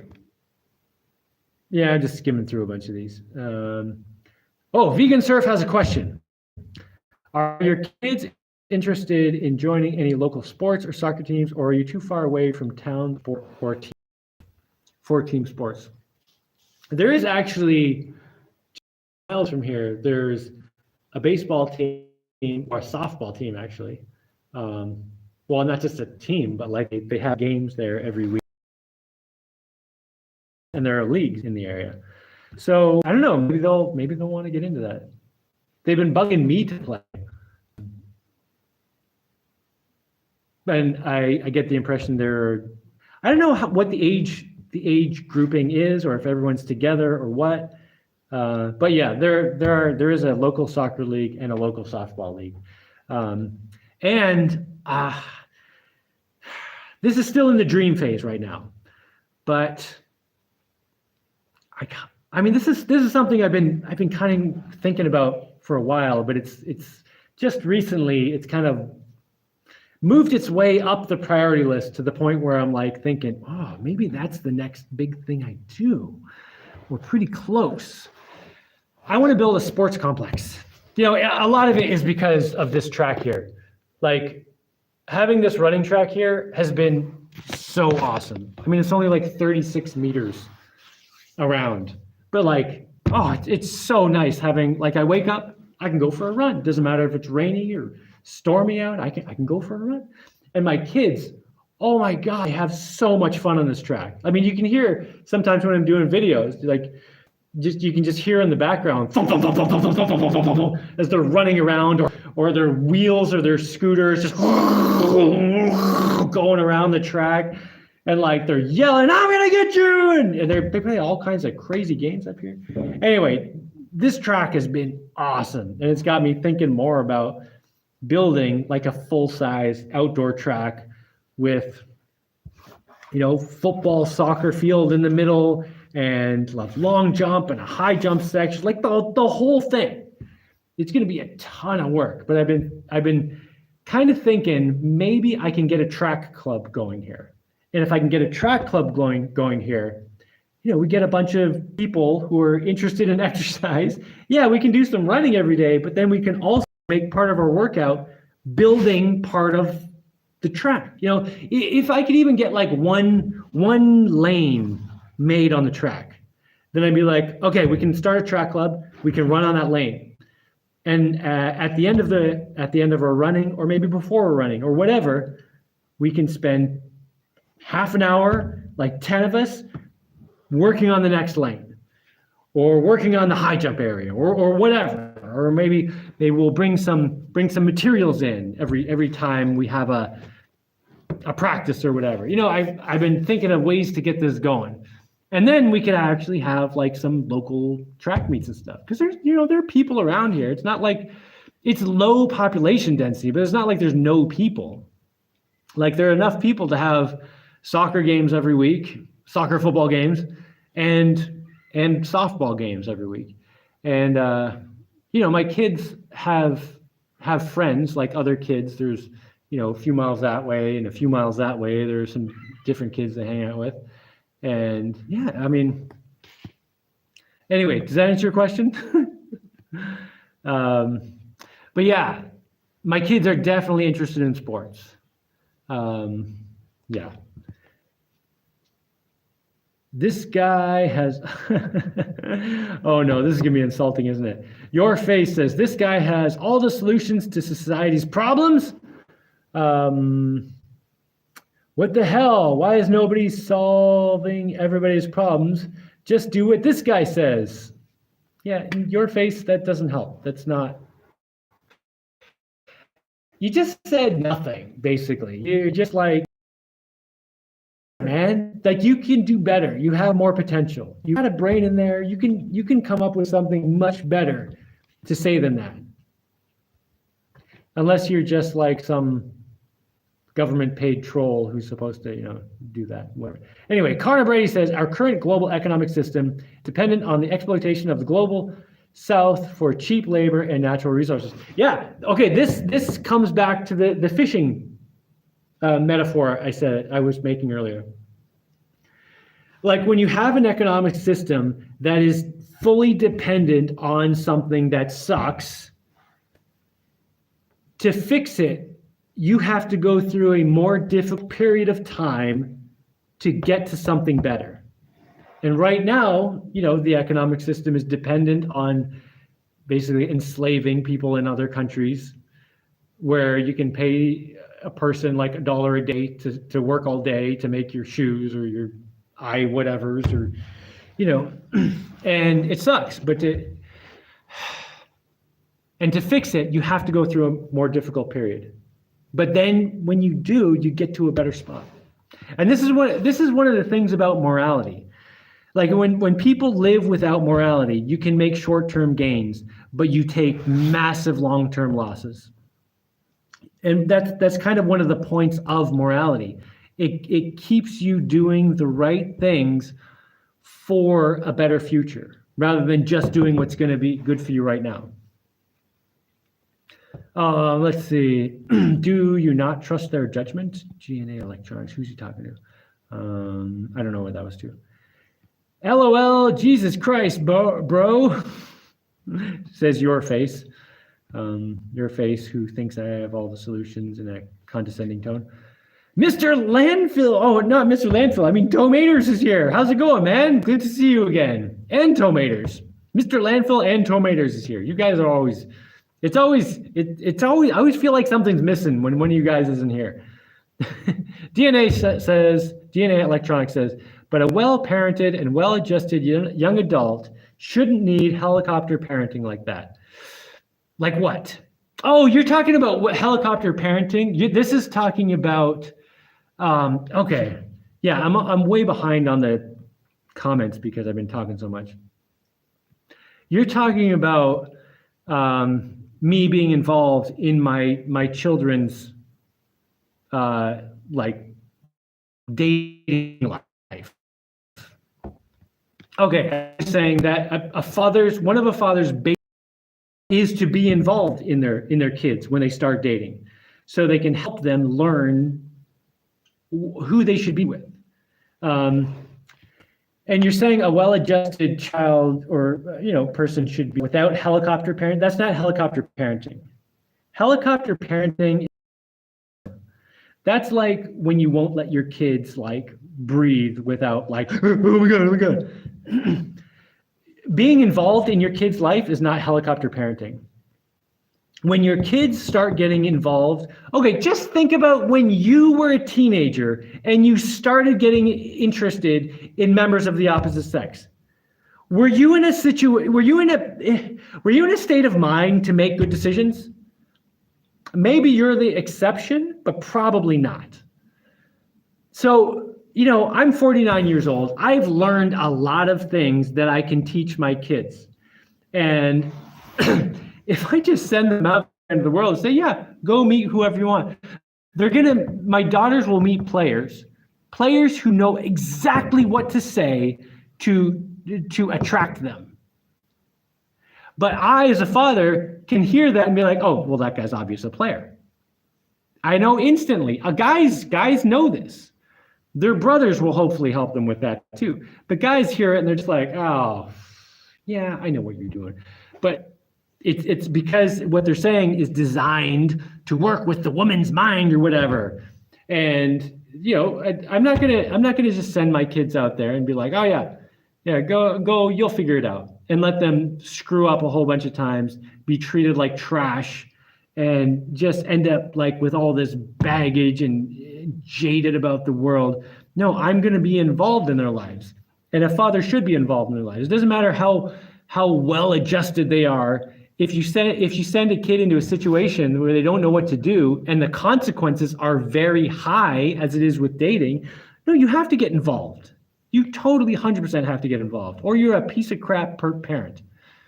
So better educated people become better parents, right? I have raised my kids. They are 25 up to 33 years old. Very good, tomatoes. Good job raising them. Excellent. Nepotism is where the power is. Oh crap, I forgot what nepotism is. Oh, I'm not going to look it up right now. Someone tell me what nepotism is. Oh, I should remember what that is. Oh well. Joshua says, question. How does the price of mixing your own concrete compare to buying it?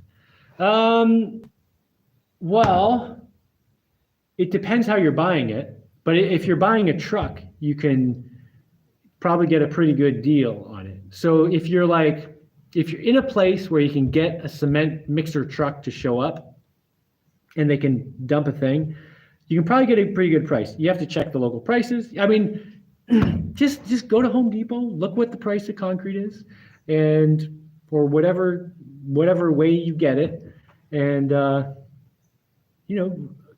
call a cement truck place, ask them, how much it is, how many sacks worth or whatever. You do a bit of math and figure it out. Yeah, I don't think there's a specific answer. It depends what's in your area, what's available. For me, there's no truck or boat going to show up with a delivery of concrete. So it is, I could pay like $40,000 and get a helicopter to deliver full loads of concrete already mixed for me. But it's not going to be cost effective.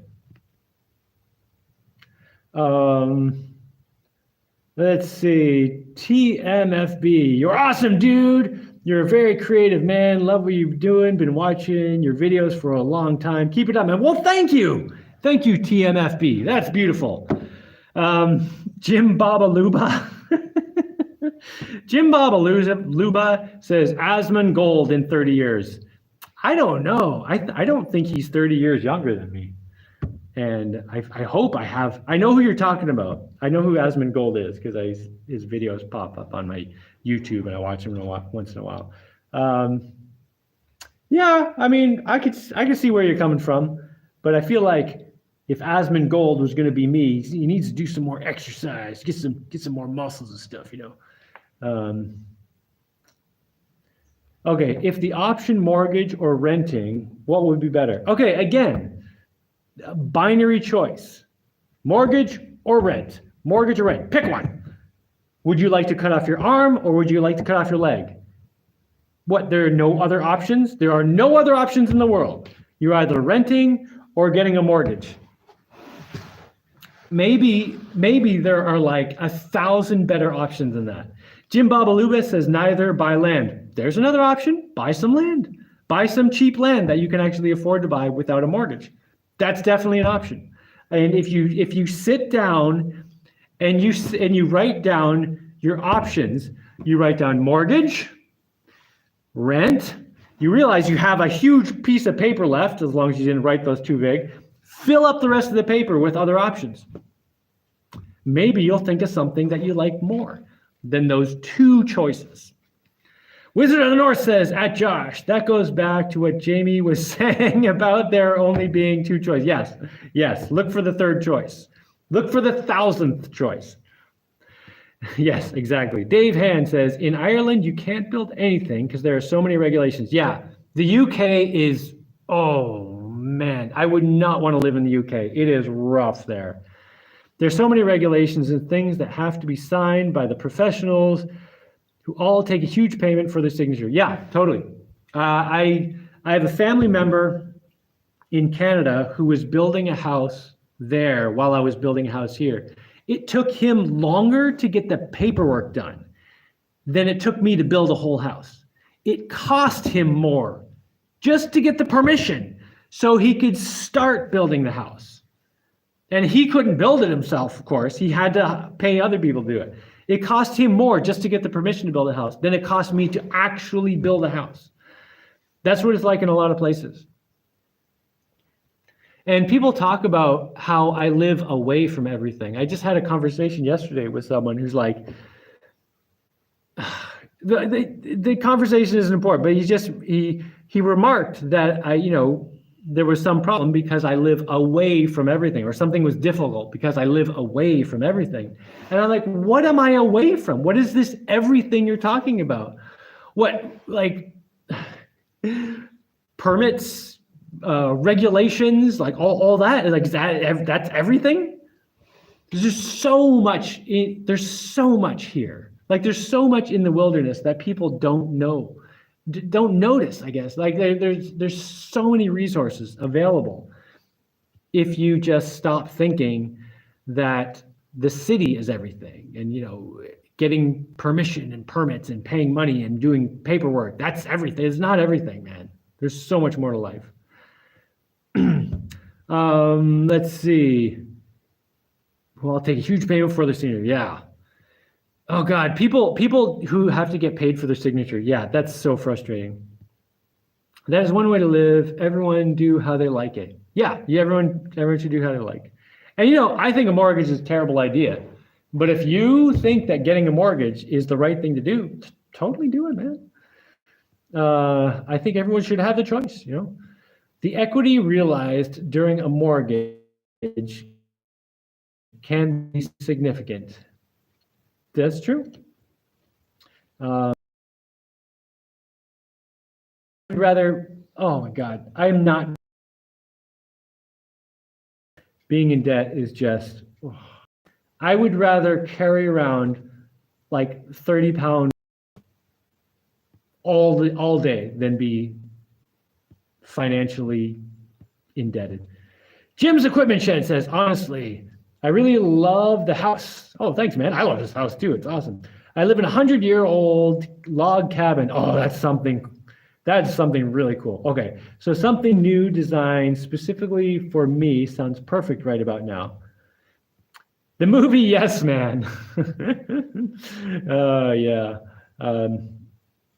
There's Mr. Landfill linking some of my stuff. Thank you, Mr. Landfill, very much. Wizard of the North says, Jaimie, can you give us an approximate of how much money you've spent on your house? Yeah, I'd say about $5,000. Now that's not counting, that's like just my house. Yeah, about $5,000. There's more value inside my house of things than it cost me to build my house. Of course, my house, if you asked me to sell my house for $5,000, I'd be like, no chance in hell, because no, it's $5,000 in material-ish. I haven't calculated it, but I remember it being somewhere around $5,000. But like plus tons of work, my work. So, I mean, it's obviously worth much more than that, especially to me, because it's like this. I love this place. You got to fix that internet, man. Keeps freezing. Does it? I'm sorry.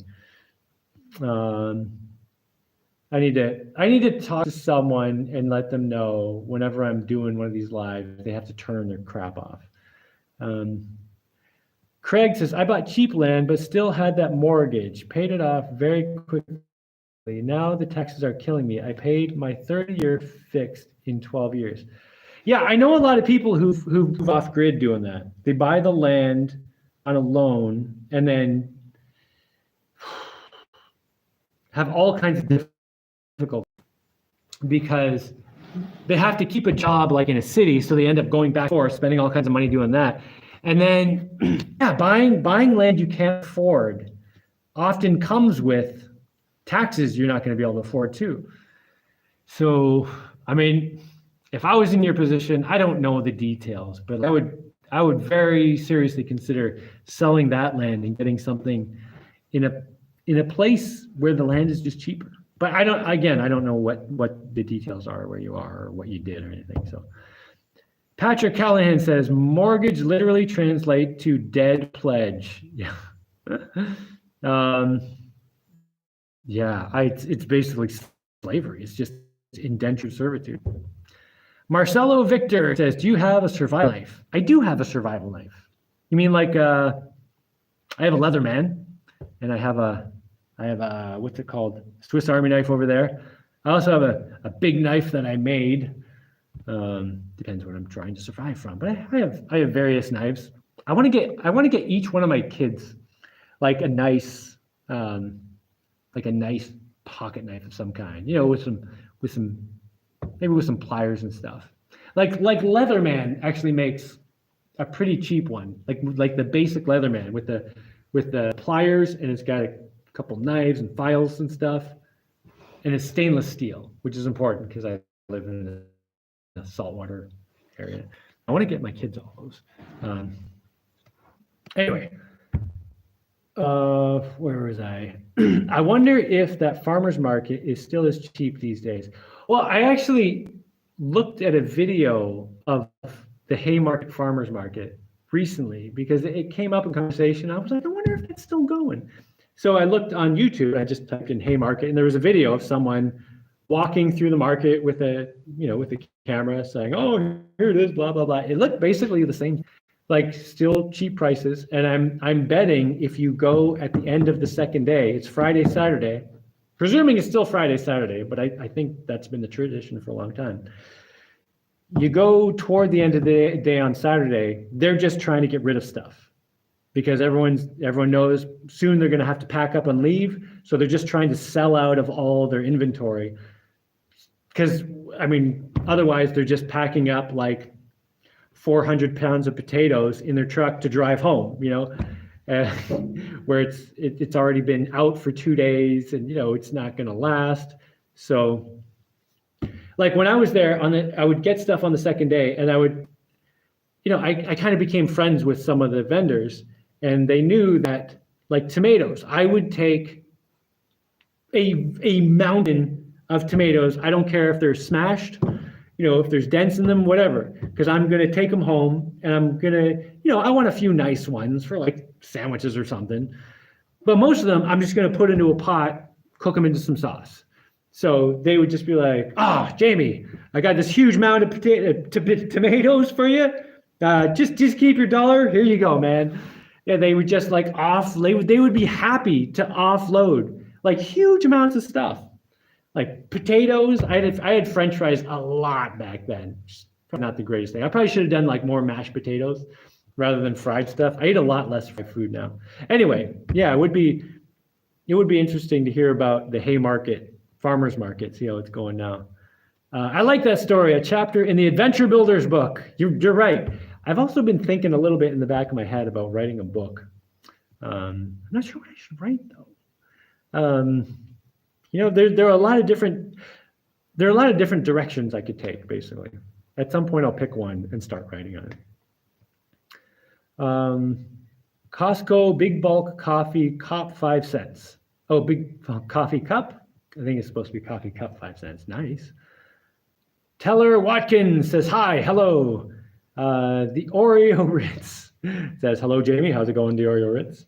Vegan Surf says another question. Okay, I'm going to try not to go off on like a half-hour tangent on this question, so because I've been talking for 2 hours already. Vegan Surf says, what town near Boston did you live in? Newton. I lived in Newton. In Newton, there's a lake called Crystal Lake. I lived right on the lake. And I swam in the lake every day, and the police would come by and harass me, and I'd be like, nope, I live in that house, and in the deed to that house, it says I'm allowed to swim in this lake. They would argue, and I'd be like, come get me then. It was fun. One time, there was a cop there. I was swimming in this lake that I'm fully, like, legally allowed to swim in. And this cop is yelling at me to get out of the lake because he needs, and like being really aggressive about it. And at some point, I was just like, dude, I'm not coming over there because you are being like crazy right now. And he did not like, And so I just like swam across the lake. I'm like, all right, if you want to come get me, I'm going to be at the other end of the lake. And of course, when I was done swimming, I kind of took a look around and made sure he wasn't around. Man, it was, anyway. That was the answer. For some reason, I want to guess you lived in Lincoln or Weston. No, Newton. The Oreo Ritz says, thank you for your old, fun, informative videos. Well, thank you for watching them. I remember your Glacial Palace. Oh, you're talking about, not Glacial Palace. Palatial Palace. Wait, the Palatial Megadome. The Palatial Megadome, that's what it was. It was like a real life Minecraft. Yeah, I love that place. But I love this place more. Man, this place is awesome. The interlocking bricks are coming together nicely. They are. That's going really well. I'm really happy with that. Yeah, my kids are helping I'm helping pack the dirt behind and everything. It's going really well. Mark Arahu, I don't know how to say your name. Says, I'm listening, go ahead. I must have been talking about something. Arc of the Shadow says, I just came and I thought you were having a breakdown. Oh, yeah. If I ever have a breakdown, I'm getting back up, don't worry. Arc of the Shadow says, agreed. Wizard of the North says, thought crime. Oh, this is when I was talking about the UK thing. Oh, my God, yeah. I'm from UK. I'm classed as homeless, and they don't want to help me. Yeah, that's Arc of the Shadow says that's happening everywhere. Yeah. There are some serious problems in the world right now. Yeah. DNA Electronics says in the UK, it was when people were inciting violence, which has been illegal for eons, to be honest. Yeah, but like people inciting violence, there's been, I think they're just pushing it way too far. There have been a lot of cases where people are not doing much, like complaining about something, and then people are like, oh, it's violence, oh, throw them in jail. Oh, I don't even want to get into that argument. Do you still live on that island? I am on an island right now. I started watching you just after you bought it. Always enjoyed your wholesome family vids. Well, thanks. I'm not sure which island you were talking about. I might be on a different island now. Right now, I'm on an island that has like a little island beside it, and I built a bridge between them. Originally, I was working on a different island, but now I'm on this island, which is actually bigger than the original one I was on. Oh, God, you lived here? Sorry for your suffering. Oh, that was the UK, wasn't it? Yeah, I lived in the UK for 4 months. I was supposed to be there for 6 months. That was the plan because, the visa lasts 6 months. I was like, hey, let's go live in England for 6 months. And after 4 months, I was just like, oh, I got to get out of here. I can't take this anymore. Let's just leave. And the rest of my family was like, yes. Can't even live off the land and build yourself a home. That should be a right. Yeah. The idea that any creature would ever have to ask permission to build a dwelling for themselves, so insane to me. Doesn't make any sense at all. Like, yeah, you should be entitled to build your own survival. You should be entitled to survive, to create your own shelter so you don't die. Nope, no, you're not allowed to do that, not without government permission. You don't have a right to other people's labor. Yeah, totally correct.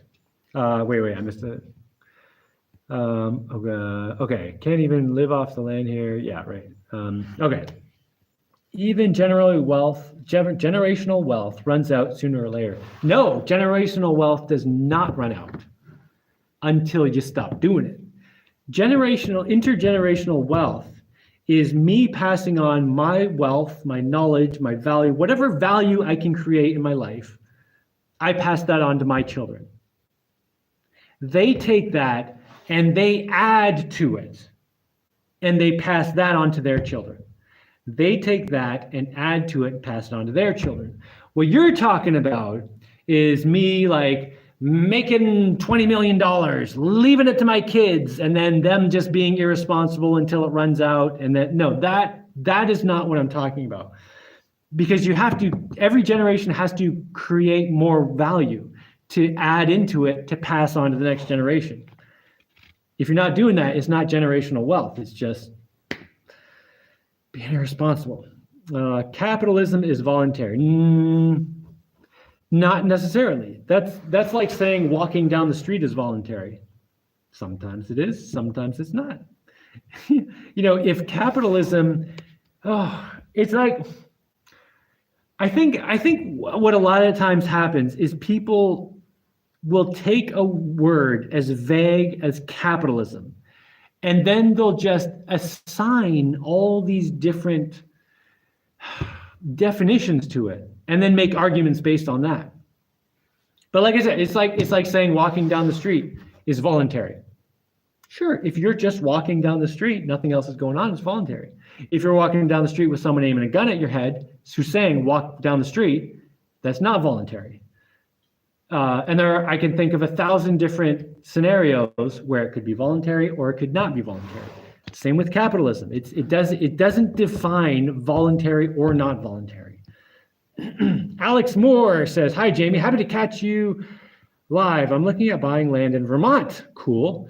Do you have any recommendations on where to look if I want to be left alone and build a life away from people?" Well, I would say leave the United States of America for a lot of reasons. But if that's not the question, you're looking at Vermont. I've heard, I don't have any personal experience with this, but I've heard the Northeast Kingdom is supposed to be pretty good, like the northern part of Vermont. Like there are a lot of people living off grid and just kind of doing their own thing. I haven't checked it out myself, but that's what I've heard. But basically, I would just look for some land. First, look for the biggest piece of land you can find that's as cheap as possible. Because if you find a big piece of land that's cheap, it's because no one wants anything to do with it. And if you find a piece of land that nobody wants to do anything to do with, and you move there, probably no one's going to pay attention to you either. So I guess that's the best advice I can give. But being in the United States, you're gonna be subject to some rules. You should play. Oh, this is about the sports thing. Yeah. I don't know. Maybe I'll go over and play soccer and some softball a few times at some point. I don't know. I kind of plan to do it at some point. How many time around the track per mile, Jaimie? Oh, how many laps for a mile? Well, it's like 36 meters around the track. If I do 100 laps, it's like almost 4 kilometers. Well, I guess 110 laps would be 4 kilometers, which is like 2.5 miles. Yeah, I don't know. Someone do some math. I think 40 laps a mile or something. 45 laps a mile, somewhere around there. Yeah, usually on this track, I do kind of more sprints. Although, no, that's not totally true. Like I'll do like 4 or 5 kilometers on the track. But the thing is, when you're running in a circle that's that tight, it's not like running on a straight. It definitely takes more energy. But just in terms of the distance, yeah, it's 36 meters, 1 lap. Do you not have a trail run around the island? I do have a trail around the island. It's very nice. I love it. Right now it is soaking wet because it rained all last night for like 12 hours. So, I mean, now it's starting to dry out a little, but like, yeah, all day today, it was just soaking wet. So if I woke up this morning and went and ran on it, I would just be like running through porridge. It would just be like this mucky mess. So on days like that, it's awesome to have an indoor track, and that's why I made the indoor track. Well, one of the many reasons. I also wanted to have a banked curve where I could run in high gravity. Oh no, I knocked the thing over. Sorry. But one of the cool things about running the track outside is I can put on my heavy boots and my weight vest and hold some weights in my hand, and I'm not worried about wrecking the trail with my big boots. But I could probably run up here with all that stuff. But I'd be a little bit worried about damaging the track. I don't know. But I do it outside anyway. Message deleted. Thank you, Mr. Landfill. I presume that was a terrible message. I am not in Kansas. Redos, Gonford. I am in Panama, the country, not the city in Florida. I'm on the Caribbean side, the right side to you. The east side, the Atlantic side of Panama. I'm off the coast of Panama on my own little island, which is totally surrounded by water. Well, I have two islands here, but they are surrounded by water. I can walk from this island to my other island because I made a bridge. Giving preferential treatment to family. Giving preferential treatment to family. Okay. I don't know what the context of that is. Okay. Another option besides mortgage or rent is to live in a van while you save money. Totally another option, yeah. Live on a boat, live in a tent. I was homeless for a year. It was partly by choice. I mean, it was mostly by choice. Like I wanted to save money, and I was in a situation where I had enough friends that I had a girlfriend, and I could just sleep at her place most of the time. And I was like, I don't need any stuff. And there were nights where I didn't have anywhere to go, and I just stayed up all night. I was like, it's gonna be a difficult year, but I'm gonna save money. And that was the year that I paid off my university loans. I was homeless for basically that whole year. At some point during that, I did get a car. So worst case scenario, I could sleep in my car, which sucks in the winter. Oh my God, sleeping in a car in negative 30 degrees. Oh, like a little Honda Accord when you're like 6 feet tall. Oh man, but whatever. Can't live in a van and make good money. Why not? I would disagree. I was homeless and I made good money. Can't live in a van and make good money. That is a limitation you are putting on yourself, sir. And now you're going to say, oh, but. And the thing is, after you say all those buts, then you're not in any better position until you get to the point where you're like, okay, well, let me really think about it. Let me really think about it. Is there a way to do it? That's like most problems in the world. You think there's no way to do it until you decide that you're going to figure it out, and then you figure it out. Can't live in a van and make good money. There are plenty of people living in vans making good money, and I made good money when I was homeless. Dave Hand said there's a private island on the coast here. Wait, are you in Ireland? I think. Anyway, it falls under the remit of our local government as it's in Ireland. Oh, yes, you're in Ireland, right. I don't know what the remit of the local government is, but they use drones and Google Maps to make the owners not build anything without permits. Oh my God. Yeah, the UK is just out of control. That place, oh, sorry, there's a bug on my screen. Oh, that's so sickening. Like what kind of piece of trash of human being do you have to be be going to that amount of effort to make sure someone else isn't doing anything? Oh, just the fact that people will go along with it's so sickening. Wizard of the North says, start with an autobiography with a focus on how you got to where you are now. Okay, start with an autobiography with a focus on how you got to where you are now. So basically, kind of like my movie, part of it anyway. Yeah, that is one of the options I'm definitely thinking about. This is in terms of me if I write a book, which I probably will at some point. Vegan Surf says, I used to swim in Crystal Lake every day too. One time I had a broken foot and left my crutches, and the cop waited by my crutches to yell at me. He said, are these yours? As I hopped out on one foot. Oh, you son of a bitch. All right, we're gonna get off here in a minute before the internet starts exploding on me. That's crazy. Okay, Suspiciously Good says, love it. Kauai is an island I am living on. Nice. Can you give an example where capitalism is not voluntary?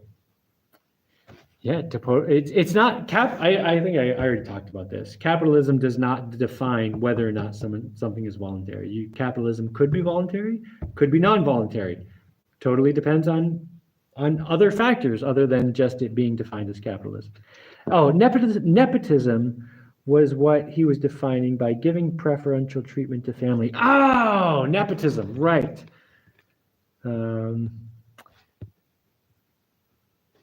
Let's see. It looks like my comments got stuck. Okay, there, I'm at the end of comments. It looks like I'm at the end of comments. So I am going to get out of here. This guy with the can you give an example where capitalism is not voluntary? And he says, so no, got it. Oh God, I want to scoop the garbage out of your head and replace it with a brain. So maybe you can understand. Oh, can you give me an example of when walking down the street is not voluntary? Well, walking down the street has nothing to do with being voluntary. Now you could be gotcha. Oh God, you make me want to vomit in my own mouth. Oh, I can't handle that level of stupidity. Like stop typing things. Looks like that's it. Have a great week, Jaimie. Vasco, what's going on, man? Mr. Landfill, I don't know. Don't ban him yet. Maybe next week he'll have something more intelligent to say. But I am thinking probably this guy is going to have to get banned if he keeps pushing that garbage. But, maybe he'll turn it around. We'll see. Ha. Geez, Jaimie. Yeah. Oh, okay, ban him. Mr. Landfill, just ban that idiot because he's pulling down and just going for it. We don't need that garbage in here. We have enough to talk about without a-holes trying to play Wizard of the North. Thanks for the stream, Jaimie. You're very, very welcome. Anarchy Television. I love your name, man. Anarchy Television. Thanks, Jaimie. You're very, very welcome. Smiger says, keep up the good work. And I hope everyone has an excellent morning or dinner or whatever you got, whatever you're doing. Keep pushing, man. Do what you think is right, not what you think is comfortable. Catch you later.